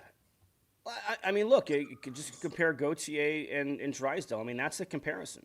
And Howard is that high ranked of a prospect. You look at the success that he had, obviously in college, the success that he's had on the international stage with the World Juniors, a year ago in January 2024, and the two goals in the gold medal winning game for them. So I would have to think that the comparable is another good young prospect that another team might be willing to give up, or maybe it's a first-round draft pick in the draft, something like that, something that the Lightning have only had one of. Really going back to 2017, they've only had one first-round draft pick, and it is Isaac Howard. So, there's a lot of possibilities that are there, but I would think if you're the Lightning, you're looking for a somewhat comparable, younger type of prospect player that you're going to have some contract control over. Right. That's going to be very, very interesting. All right, let's talk about the playoffs and what we've seen. And we obviously look at things through the lens of the Lightning. And I believe you and I both said after the Lightning were dispatched by the Panthers are going to win the Stanley Cup. At least I remember that's what I said. Mm-hmm. I said they're really freaking good. And let's see how good Toronto's top line does against this Panthers team. They didn't do squat, and neither is Carolina. I mean, they have been, and I hate to say it, freaking unbelievably dominant. A lot of similar shenanigans, I might add, as Stolarz never came back. Yeah. I mean, so as much as we hate to tip our cap, and maybe we won't, but we have to acknowledge that they're really, really freaking good, and they're probably going to win the Stanley Cup. What are your thoughts at this point? Well, remember, Toronto had them down. I know. They had them on the ropes. Almost 3-0. They score in overtime. It's 3-0. Well, they're up 3-1 in Game 4. Yeah. Or in Game 3. They're up 3-1 right in the second period and couldn't hang on to that lead. And then they had to rally to tie it to get it to overtime. So, hockey's that way, man. Like, it can turn so quickly. And I think once Florida won Game 3 of that series and made it 2-1, they kind of took over, right? They showed the Leafs this is hard. It's hard to win in the playoffs, and obviously the Panthers have learned how to do it. The Leafs have never learned how to do it. They've only won 2 series under this core 4 that they have. And but the Panthers, we know they're a good team. And, we saw them at the end of the year, but they didn't have – Marchand wasn't healthy yet. He wasn't playing. Seth Jones was in. Ekblad was out because of the suspension. Mm-hmm. They're a really good team. That's bad for hockey. I agree. Bad for hockey. I agree. 100%. Because if they've had to kind of get on the shenanigans. I believe they've now had 3 or 4 players ejected from games for game misconducts, plus a player suspended for 2 games. They don't need to do that. No, they don't. And that doesn't even count the Bennett on Stolar situation, or the Mikkola elbow to Zemgus Girgensons in Game 4 again, or Game 3 against the Lightning. Like that was probably a suspendable hit that they chose not to suspend because they already had to suspend Aaron Ekblad for his headhunting. And Aaron Ekblad has been – you're seeing a new light of Aaron Ekblad. How many dirty elbows, late elbows, has that guy been throwing around in the playoffs? And late hits in general. Yeah. Like you watch the Panthers play, and it's a count and a half. A guy gets rid of the puck. Yeah. That blindside shot the other day. Who was that? That was Mikkola on Seth Jarvis. Yeah, on Seth Jarvis. I mean, the puck is gone, and it's a blindside shot, and it hits him in the head. Like, does it get any dirtier than that? That's what's bad for hockey is that they're allowing that to go on. Yeah. That's why I say the Panthers are a really good hockey team that's bad for hockey right now. Because, can you imagine being a new fan to the game and you're kind of getting interested in it? And, you hear us in the media and everybody else talk about how it's a second season, it's completely different. And then you're seeing this. You're seeing this a lot. I mean, the Ekblad elbow to Blake, Jason Blake's on it, Jackson Blake, after he scored a goal. The goal was already scored. Yep. And Ekblad still comes in, just like he did against Hagel. He pulls it back and rears it forward. And there's not a penalty on the play. Like, there's nothing. Like, and that's bad for hockey. And they've been doing this after the whistle. You go back and watch the Lightning games. If you recorded them and you want to go watch them wherever, go back and watch everything after the whistle. It's ridiculous how much stuff that happens after the whistle with the Panthers. It's non-freaking stop, and it's just bad for hockey. And watching Matthew Tkachuk hunt down Sebastian Aho, that's not good.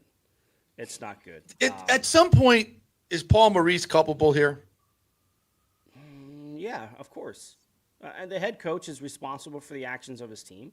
Absolutely. Just like, because in the series against the Lightning, everybody was like, "Oh, the Lightning they got to do the same thing against the Panthers." And while at heart I don't disagree with that, that's not the way they play.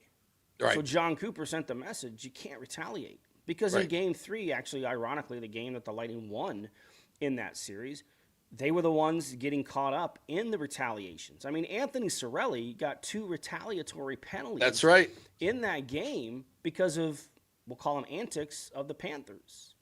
And they don't have to do it. I know, especially all the conversations I've had with Brian Engblom through the years, intimidation is still a factor in the game. And the Panthers are trying to intimidate. And there are ways to do it that don't cross the line. And I think the Panthers in this playoffs in particular have crossed the line too many times. But having said that, if there are no consequences for your actions, you keep doing it. Going to curb them. They're going to keep doing it until you tell them to stop. Players in any sport will always test the boundaries of what they're able to get away with. And if you keep telling them it's okay, I mean, even last night, Gadjevich at the end of the game, right? He kind of threw an elbow and – the funny thing is I've had some fun going back and forth with some Panthers fans who show up in my social media feeds when I've seen, portray some of these things that go on. They're the first ones to go off on Sebastian Aho about his hit on Sam Reinhart, right? Which is ridiculous. I mean, it was a hip check. It wasn't a target to the head. and Reinhart had the puck, right? Like there's a lot of things that go on, but they're the first ones to cry about a dirty hit. Yeah. But then they watch their teams like, oh no, there's nothing wrong with that. There's nothing wrong with that. It's so ridiculous. Oh, the irony. In some of the back and forth on what we've had on my feeds, but even Rod Brindamore said it after game one. We cannot get caught up in what the Panthers are trying to do because they're trying. It's not only it's an intimidation factor, it's to get you off your game. It's right. to get inside your head, mm-hmm. and we saw it in game 3 for the Lightning. It kind of got into their head, and I remember asking all those questions in the day between game 3 and game 4. How do you make sure that you don't get caught up in what the Panthers are trying to accomplish? But Eric, that strategy only works if the officials are going to call it. Sure. And if the officials aren't going to call it, that strategy doesn't work. So at what point, and here you got Brindamore who played for Maurice, right? Does he not want to come out and say, hey, NHL, make a bit, how many times have we seen hockey coaches in the days off go on tirades about the officiating to try to turn the series? Yeah. It's an age-old tradition, actually. Shut your yap, right? Yeah. Like it's age-old. Shift the focus, yeah. Focus, but also make the league say, look, so and I think it makes the other team go, all right, they're really watching now. And I mean, I hate to be the whiner, and I hate to be, and I get that don't get caught up in it. But if they're, to your point, if they're just not going to call anything, then that strategy doesn't work. Am I wrong? No, you're not wrong. You're absolutely dead on because, like I said, if the actions aren't going to be, if there's no consequences for the actions aren't going to change. Of course, scoring on the power play would help as well. And no team has been able to do that. Right. Like even on 5-minute majors that teams have had. I mean, you look what the Lightning were not able to do, in that series against Florida. They had one power play goal that came on the first power play chance in game 1. Look, again, the Panthers are, and maybe that's part of it. They know that teams are going to have a hard time scoring against them. I mean, the Leafs power play, which is potent, struggled big time in that series, right? So, and they're probably willing to do it, knowing that they're not going to get called for it. And then some of these game misconducts, they're happening in garbage time of games. So what penalty is there? Right, there's none. I mean, Matthew Tkachuk got kicked out of the final 5 minutes of game 3 when they were already down 4-1. So where's the penalty for it? Okay, great. He's got 5 and a 10 next to him. And don't think that's not calculated. Of course it is. Right, absolutely. Yeah. And that's exactly what that hit on Gensel was a calculated. Well, you got to suspend him. You got to suspend him. Absolutely. You can't. It's meaningless at that point. You got to suspend him for a couple games, which the NHL doesn't have the balls to do. And I hate to keep mentioning Colin Campbell, but it's a bad look. I'm not casting aspersions on anybody. But it's a bad. Can I just say it's a bad look? The optics are not good. The optics are not good. The optics are not good. And when your son's the assistant GM, in case you don't know, for the Panthers, they're the one team getting away with this because let's face it, everybody went up in arms over the Hagel hit on Barkov, which should not have been. If his stick doesn't get lifted, it's a legal hit. Yeah, and that's why I was a little surprised it was a suspension. And again, I mean, under the rules, it is Hagel's responsibility to know whether or not Barkov is eligible to be hit. But in a split second while you're already in the air, good luck. But what was that in retaliation for? Yeah. What entered, and we don't know this, but we can only imagine what entered Hagel's head when that opportunity to deliver that hit. Just earlier in that game, he got boarded from behind big time into the boards. Now, the Panthers did get called for a penalty on that one, but that was a dirty hit from behind. Yep. So, and it ends up being just like a retaliatory penalties that Cirelli took in game 3. It ends up costing Tampa Bay because Hagel missed game 3, and then they went headhunting and knocked him out of game 4. But it's in retaliation for something that the Panthers did earlier. So again, everybody wants to look at what an Aho does or what a Hagel does, but nobody wants to point the fingers at some of the stuff that, Nico Mikkola and Sam Bennett and, guys who haven't really been punished. I mean, Mikkola got a $5,000 fine for the hit on Gergensen. Unbelievable. Most egregious hit. Timmy, you want to get in here? Oh, I'm just over here commiserating about my Stars. That's all. What do you think about the West, Eric? It's amazing here again, right? We just talked about how the Leafs had the Panthers on the ropes. The Kings should have swept the Oilers. Mm-hmm. Should have swept them. Yeah. You know, they were up big in Game 3 in Edmonton.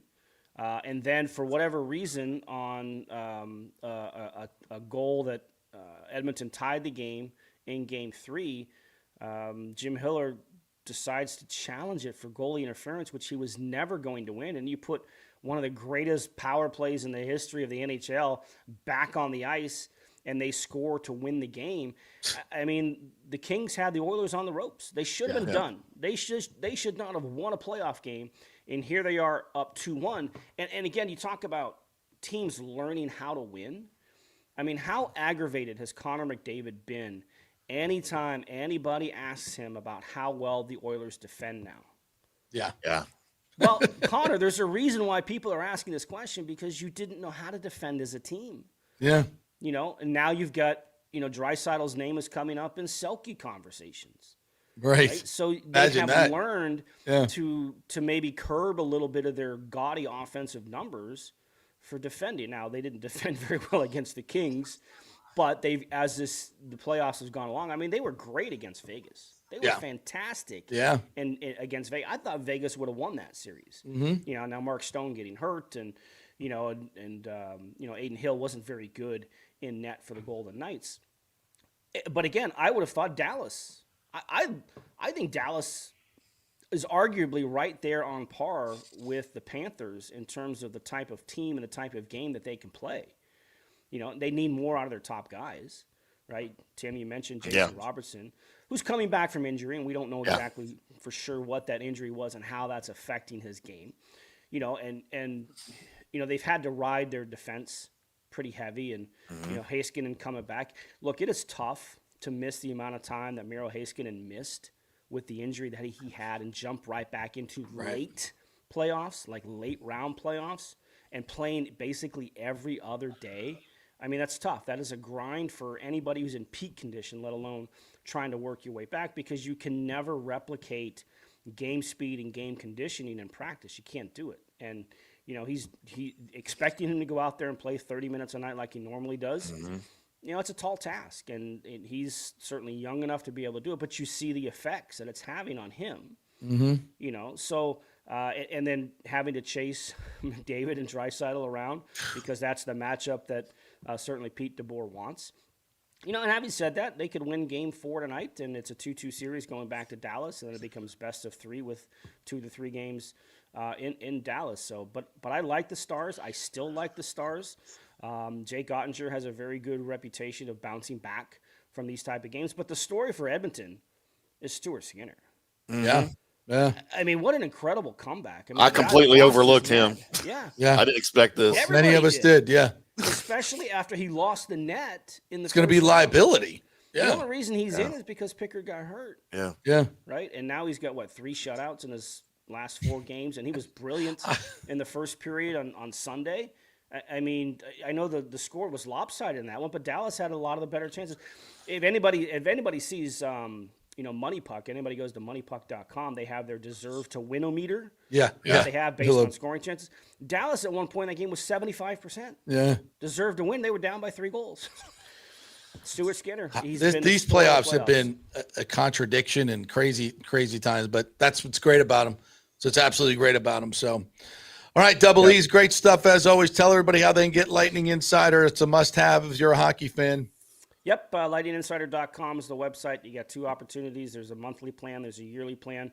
Obviously not a ton going on right now. We didn't even touch on Matthew Darsh being hired by the Islanders as the new GM. Good luck, Matthew. Blashill. Great guy. Number 1 overall pick. Matthew Darsh has gets the number 1 overall pick with the Islanders. And, Jeff Blashill leaving to take on the head coaching job in Chicago, and good for Jeff. I always thought he deserved to get a second chance behind the bench somewhere, and he's got a really good young talented team there with Connor Bedard and Frank Nazar we talked about. They get a really good up-and-coming sort of team that he can kind of help mold and get his second chance with a talented roster, as opposed to a Detroit team that was on the downswing when he took over. And exactly. Stuck that out for that long. So, there's a little, that stuff is going on. We're getting closer to the draft and free agency and everything else. And so it's a little bit of a downtime right now. But I do plan on writing, assuming that the Panthers get to the Stanley Cup final, why a good Florida Panthers team is bad for hockey. I love it. Yeah. We got the preview today. Great stuff. I didn't want to keep you too long, but we can get into all that next week if you'll come back on. It'll be great. Yeah, for sure. Absolutely. Cool. Thanks. Right, Erik guys, Erlendsson, double E's, as we love to call him, lightninginsider.com. It is an absolute must for Lightning fans and hockey fans, quite frankly. And it costs next to nothing. I got to renew. Hey, I'm a Stars fan, and I'm a subscriber. Absolutely. Right. His takes are second to none, man, across the whole league. Experience matters, folks. He's been doing it a long time. Absolutely. All right, we'll take a break. I'm going to get back to comments. We got a whole bunch to I got to get to SEC meetings. We got some Bucs stuff to get to. They're back at OTAs this morning, and a little bit more Rays as well. And your funny, incredibly insightful comments, some of you, we'll have for you when we come back. We're brought to you by the great folks at Third Generation Plumbing. ThirdGenerationPlumbing.com also does AC. So get your unit tuned up for the summertime. Do not make that call or get that call from your wife. The unit is down. Your unit is down. You don't want to do that. Make sure that it is in tip-top condition. You can do that with ThirdGenerationPlumbing.com. Just go to their website. Tell them JP sent you. Back in 3. Stay with us. Hey, JP here for my concierge medical professional, Chris Lugo, PA. You've heard him on the show for a couple of years where he shares invaluable medical, nutritional, and supplement advice. With Chris, it's like having a medical provider as your best friend. What I love about this concierge service is the convenience and support he offers. I can text or call him 24/7 with any questions or concerns, and he'll promptly call in a prescription if needed. No office visits or copays required. It gives me peace of mind knowing I have someone genuinely invested in my health, not just focused on insurance profits. And the best part, the Bay Area Modern Medical Center's personal concierge service is more affordable than you might think. Don't let insurance companies dictate your health care. Take control of your health and wellness today. Visit BAMMC.com for more information and to schedule your initial free consultation. Empower yourself and take charge of your personal health with BAMMC.com. JP here for the Gold and Diamond Source. We've told you about the amazing Diamond Savings Account where your diamond never loses its value. Well, now, through the end of May, the Gold and Diamond Source will double your trade-in value up to $2,500. Just bring in your jewelry to trade, and your $2,500 piece turns into $5,000. It's time to upgrade that ring, earrings, whatever. We have gemologists on site to make the deal. Double your trade value up to $2,500. Gets you $5,000 to spend. So go through your jewelry box and get that stuff you never wear and get something new and stylish that you're going to love. Great experience, and we will double your trade-in now till the end of May. We can finance you as well. No interest for 5 years. Only at the Gold and Diamond Source, 3800 Ulmerton Road. Always online at goldanddiamond.com. JP here for the Jeeves Law Group and my man Scott Jeeves, who lives right here and has long been a highly respected member of our community. He's a proud sponsor of the Tampa Riverwalk. Jeeves Law Group is also a proud sponsor of our Grand Central District in St. Pete and has neighborhood events throughout the year. He has an office on Central Avenue in St. Pete and one on South Howard in Tampa. You can't get more local than that. So when you need an attorney, you're going to hire some huge firm that advertises all over the state or the one that supports your favorite sports show. It's the Jeeves Law Group. We're local, we're trusted, and we get results. For personal injury and personal attention, call us for a free case evaluation.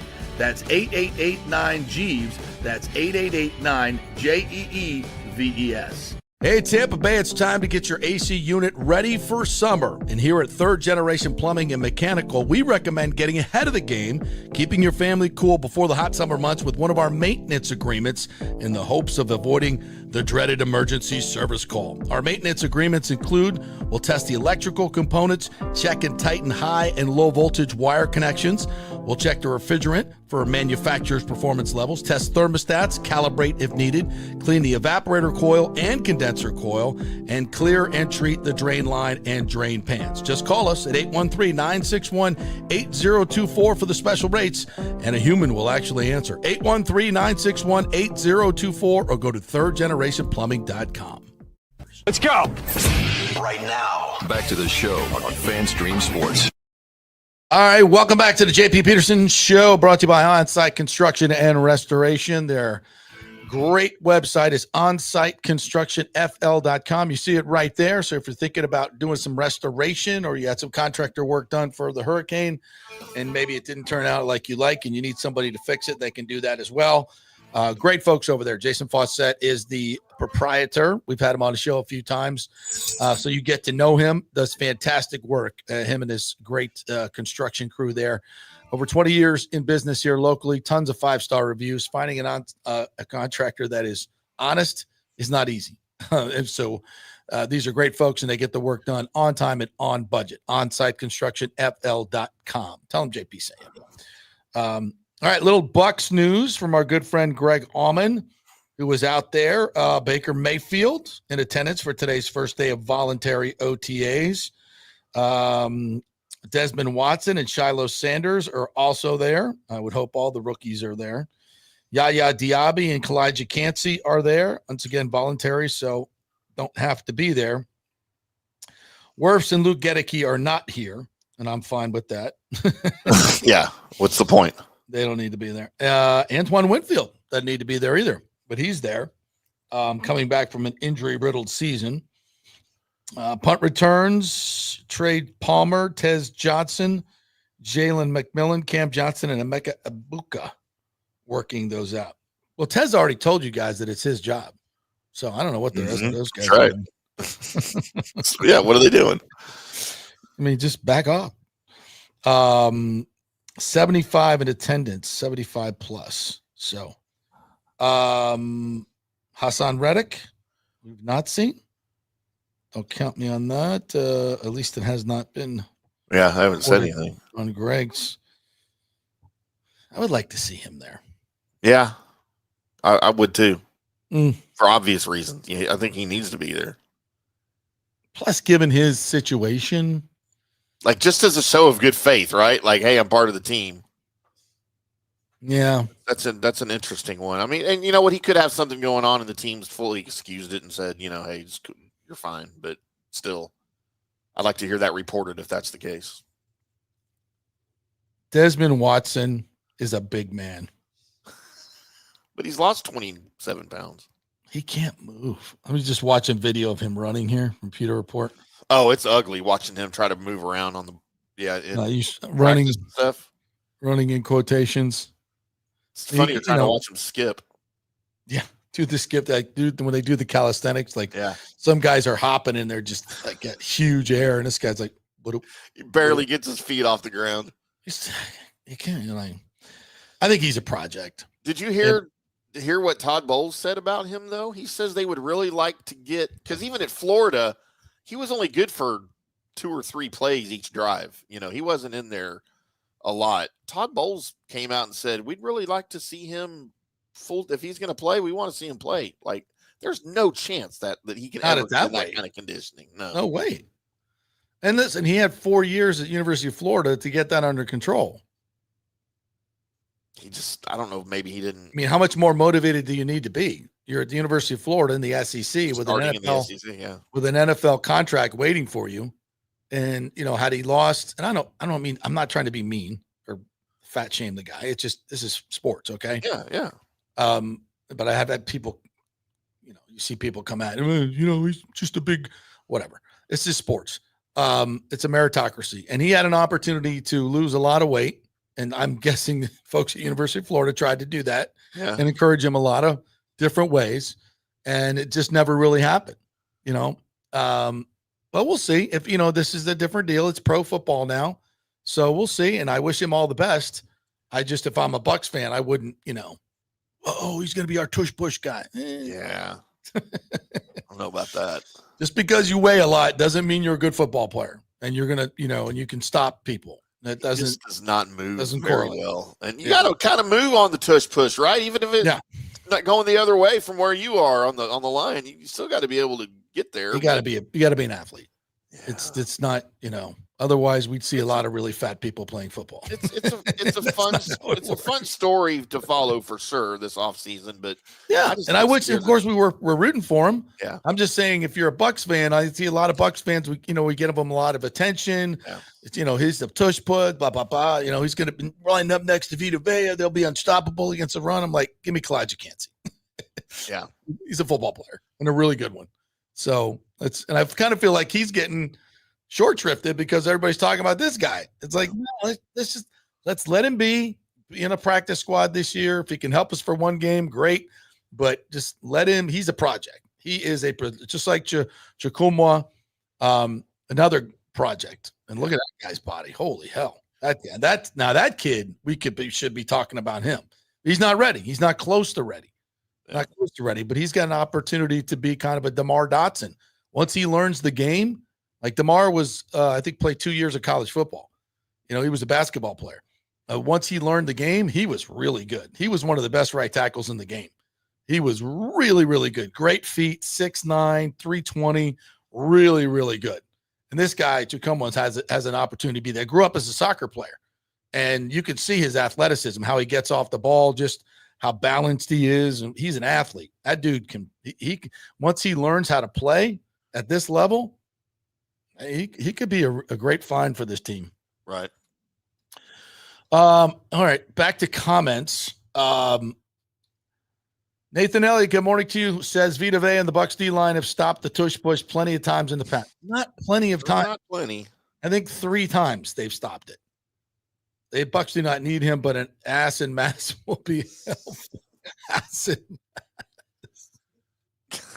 Yeah, I think there's this feeling out there because the Bucs stopped it a couple times, and they stopped it a couple times, and then they still scored the touchdown. So it's, stopping it is not. I wouldn't say. I don't think Todd Bowles would say we've stopped it. I wouldn't. That's not a thing. Yeah, just yet. Let's see. Nathan says, Trey, Mr. Unreliable Palmer's realizing that this is on the bubble. He knows that Tez wants his job. Absolutely. That's one great thing about competition. Brings out the best in everybody. Lonnie Wilkins says, also, one day of Longo is the biggest signing the Rays have made in a year. Wow. Yeah. They're going to sign him for one day and then trade him the next. That would be funny. Hey, Drew Ray's finish.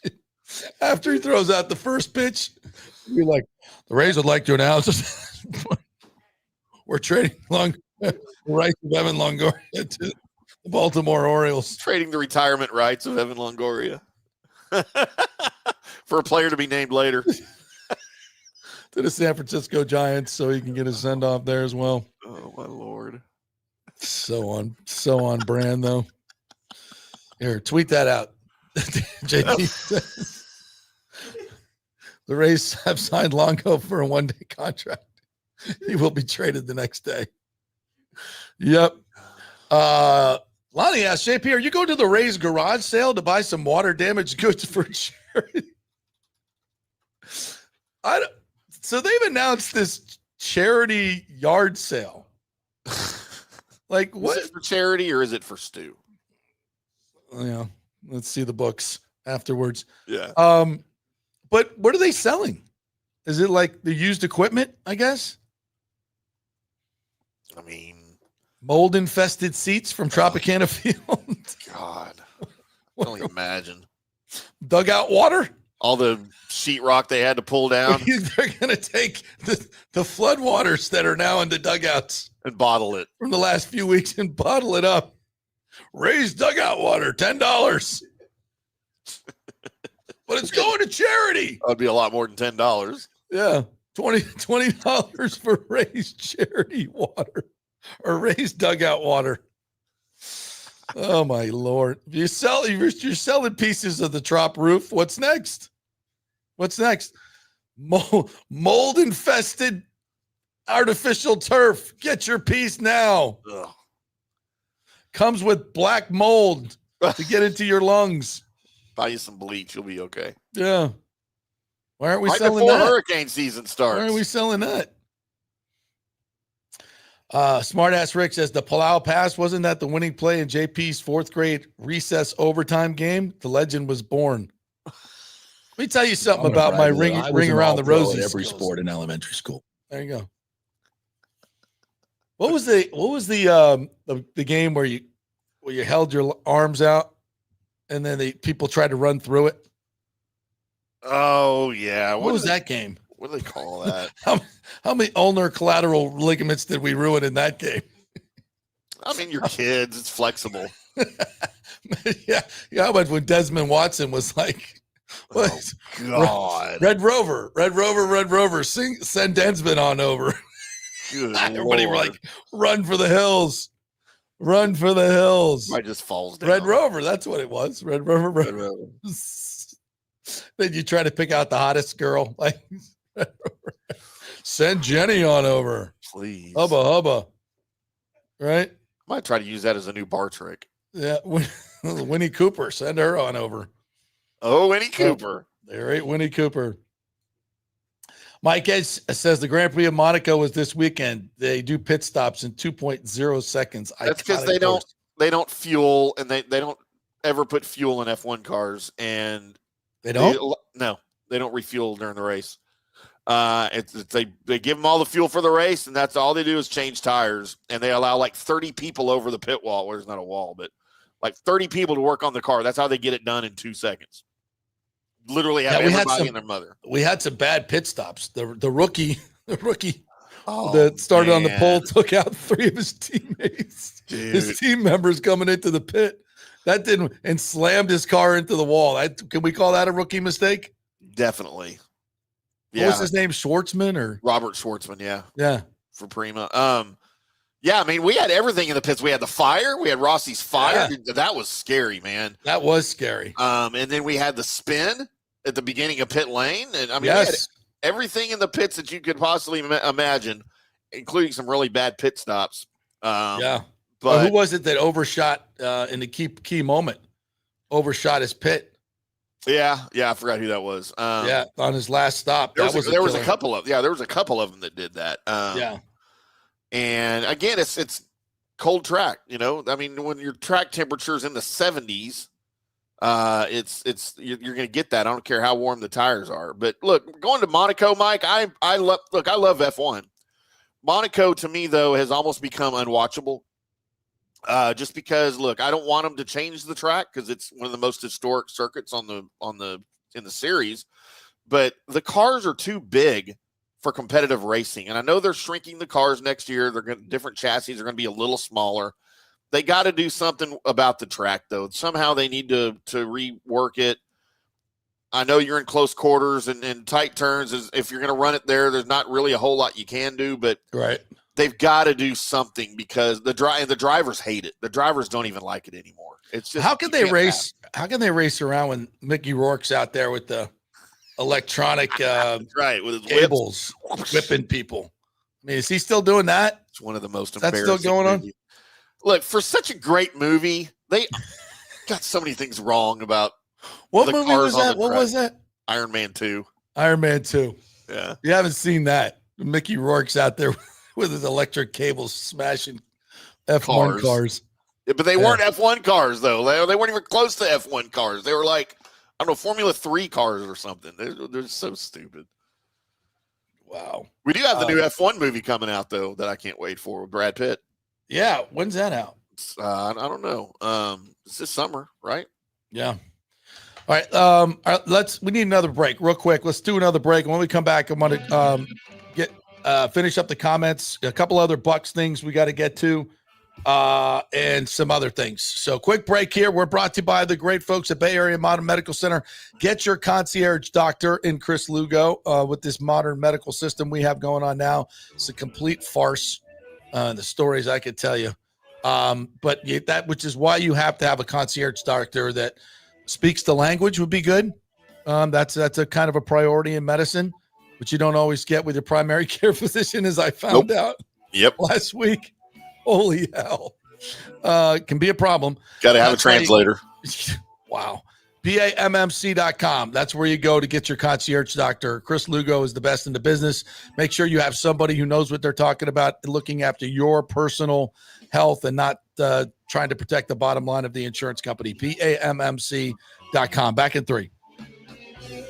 Ciao, Paolo Tini here, owner of Caffè Paradiso, voted number 3 People's Choice Award on Open Table. I want to thank all our loyal family of customers that have been enjoying our great traditional Italian dishes we make from scratch every day. It's a great family story we're proud of. Our family moved from Rimini, Italy in 1984. My dad, Caesar, started Donatello, and that's where I got the start in the restaurant business. I started Caffè Paradiso on South McDill in 1995, and we've been there ever since. From our traditional ossobuco, a veal slow roast for 4 hours, to our daily fresh catch, the Gruppo Paradiso, with a piccata sauce and lobster claw meat, homemade pasta like lasagna, farfalle salchicha, which is a bow tie pasta homemade with fresh sausage. Hold on a minute, JP's favorite. I love it. So come and have a glass of wine with me on South McDill. Get a reservation on Open Table and see all our 5-star reviews. Ciao, see you soon at Paradiso.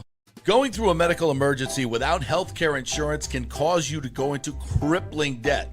In most scenarios, people are forced to either break into their retirement funds or worse, they're forced to file for bankruptcy. The sad truth is that health care insurance is crucial in today's day and age. Look, I get it. Many of you think you're never going to get sick and health insurance is really expensive. Well, we can help you out with that. Depending on your income, we can find great plans and huge discounts. God forbid you get cancer, a car accident. It could literally ruin you financially for life. So make the call and find out. Even though the open enrollment period is over, you may have some qualifying life events that can help you get covered right away. It can be very complicated, a very intimidating process, but we can help. Go to our website and check out all the 5-star reviews about our helpful agents. Go to don'tgouncovered.com or call 800-669-1505. That's 800-669-1505. JP here for Riveters, the official sports bar and grill of the JP Peterson Show. We're located just south of Ray J and Steinbrenner Field, so it's a great pre- and post-game spot, and the happy hour is amazing. Monday through Friday, 3 to 7. Check out these specials. $3 Bud Light drafts, $4 domestic bottles, $5 wells, $6 premium wells, $6 cocktails like margaritas. It's unheard of. And the Riveters food is freshly made daily. No freezers. Happy hour food specials include $3.50 tacos and barbecue sliders. $6 you get edamame or chips with the beer cheese, which is amazing. $8 buffalo chicken dip, my favorite. The truffle fries, chili cheese fries, also $8 at happy hour.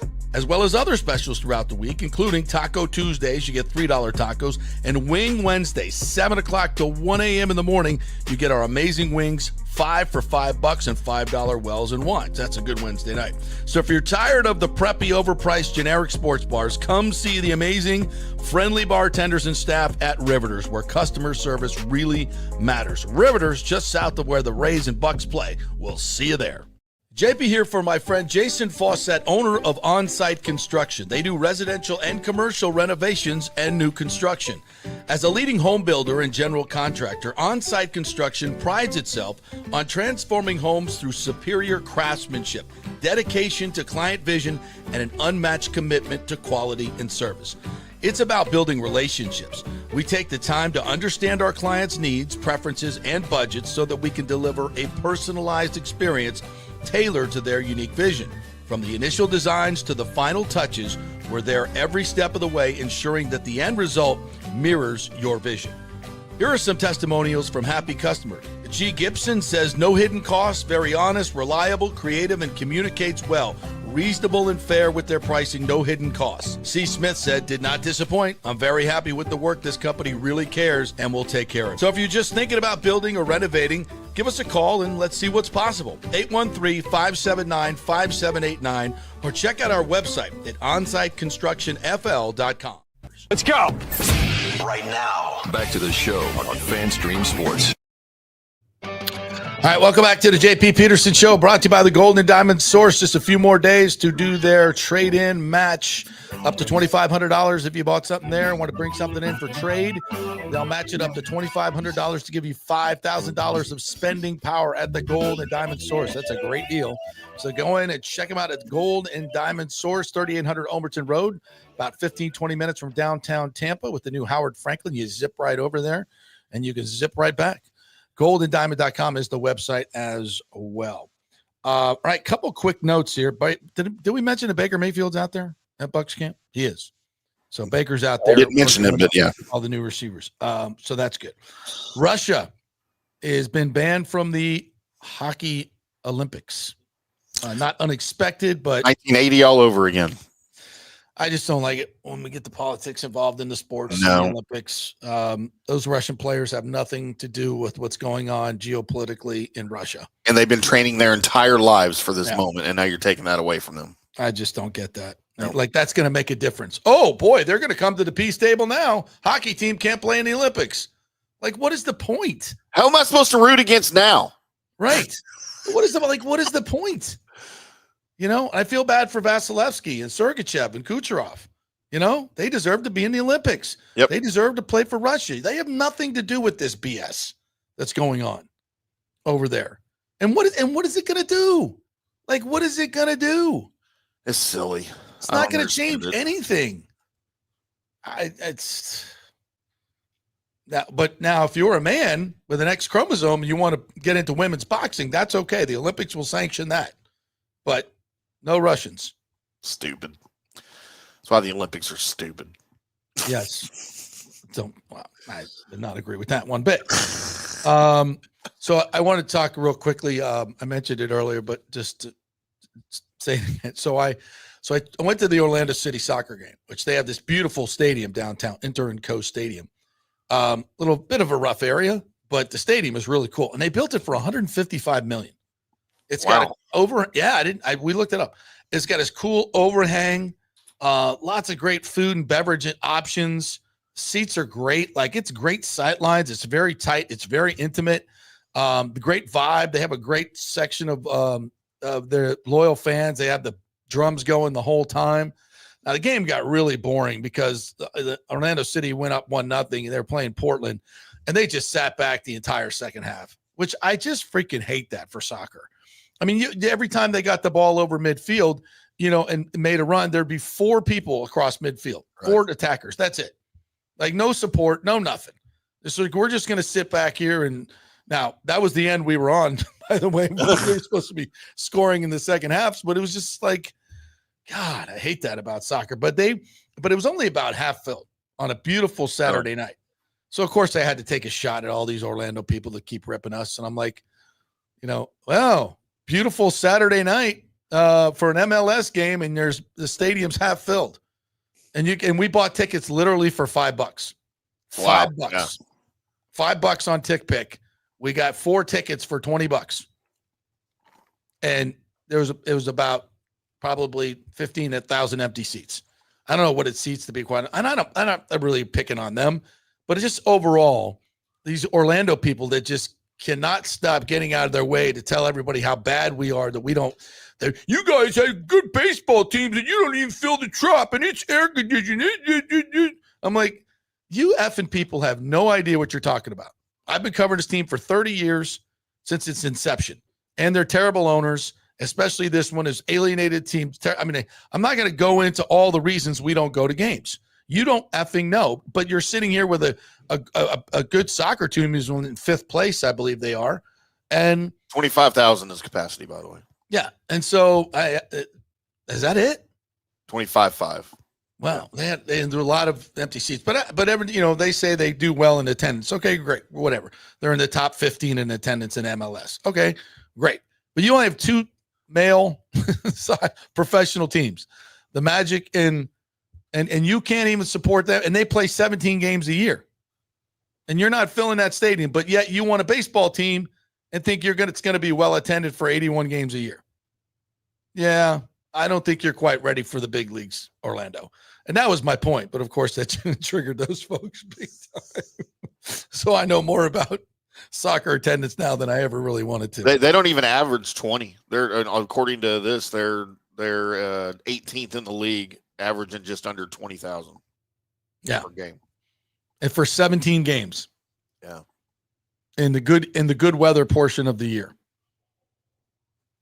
You know, especially for being so cheap, right? Like it's very economical to take your family to a game. Yeah, $5 tickets. And they couldn't, yeah, I don't know about that, folks. I mean, and I don't want to dump on Orlando. I just but these Orlando people act like Tampa's just trash. And Greg Warmoth, who I've known for 30 years in broadcasting, is on WFTV saying the Rays have no money, no stadium, no financing, and no land to build a stadium. Like, Greg, factually, that's all untrue. Yeah. Like, factually, all of that is completely untrue. So, I mean, it's getting a little ridiculous over there.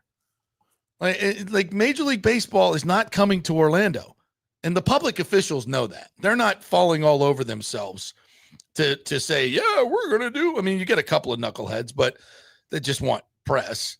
But no. So save me, Orlando people, from all your that you know what the hell's going on over here in terms of our attendance. Shut up. You have no idea.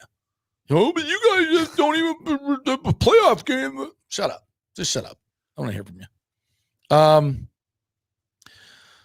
right, we'll do this at the end. JP, do you really want us on air with free beer, Radio Gold, or Dumpster Fire? That's Radio both. Gold. We'll take them both. Yeah. So to reiterate, we have a special Rays happy hour coming up today, 5 to 6:30. Pregame libations for all. So we want to get you folks all liquored up for this game tonight. So come on down. We're going to put you on the radio. We're going to talk baseball. We'll have a fan mic there for you. So we'll talk a little baseball. And if you have a good take, I'm going to buy you a beer. If you have a good take, now it's going to be domestic draft for $3, but I'm going to buy you a beer. Hey, a beer's a beer, man. A beer's a beer. Don't be saying, ordering some expensive shot of whiskey or something because you ain't getting it. You get a free domestic beer. It's only $3 at Riveters. And plus you get the great food. I'm not sharing my wings with you. That's not happening either. But come on down, 5 to 6:30. Join us. We'll talk baseball. Fan mic will be open. The best take wins. I think it's 2 tickets, but it might be 4. At least 2 tickets right behind the dugout, row 1 behind the visiting dugout for tomorrow's Twins game. It's a 1:00 game. John Schneider's not allowed. It's too hot for you, Toronto people. It's too hot outside. So 2. I mean, those are 2. Let me just double check here real quick. It might be 4. 2 tickets. But we may do 4 later on. And we'll do another game in the future and we'll get 4 tickets. So 2 tickets to Wednesday's Minnesota matinee right behind the dugout. Awesome tickets we'll be giving away, but you got to be there to get them. And you got to come up on stage, give us a Rays take. And if it's a good one, I'll buy you a beer. The tribunal will vote. And the best take will win the tickets at the end of the day. How cool is that? That's amazing. Yeah. So come on down and join us. We'll be there. All right. Great job, Timmy. Appreciate you. Thanks to Erik Erlendsson for joining us. Great segment today. Great segment on Lightning stuff and playoff hocky. If you missed that, we'll put it out. Stars. Go Stars. Yeah, we're voting. We're rooting for the Stars. Stars, Carolina. Which ain't going to happen. But definitely when Stars Panthers hit, we're all in on Dallas. We are all in on Dallas. Heck yeah. So, we'll get it going. All right. Have a great day, everybody. Go Rays. We'll see you tonight, 5:00 at Riveters and on this channel as well. We'll be broadcasting. Get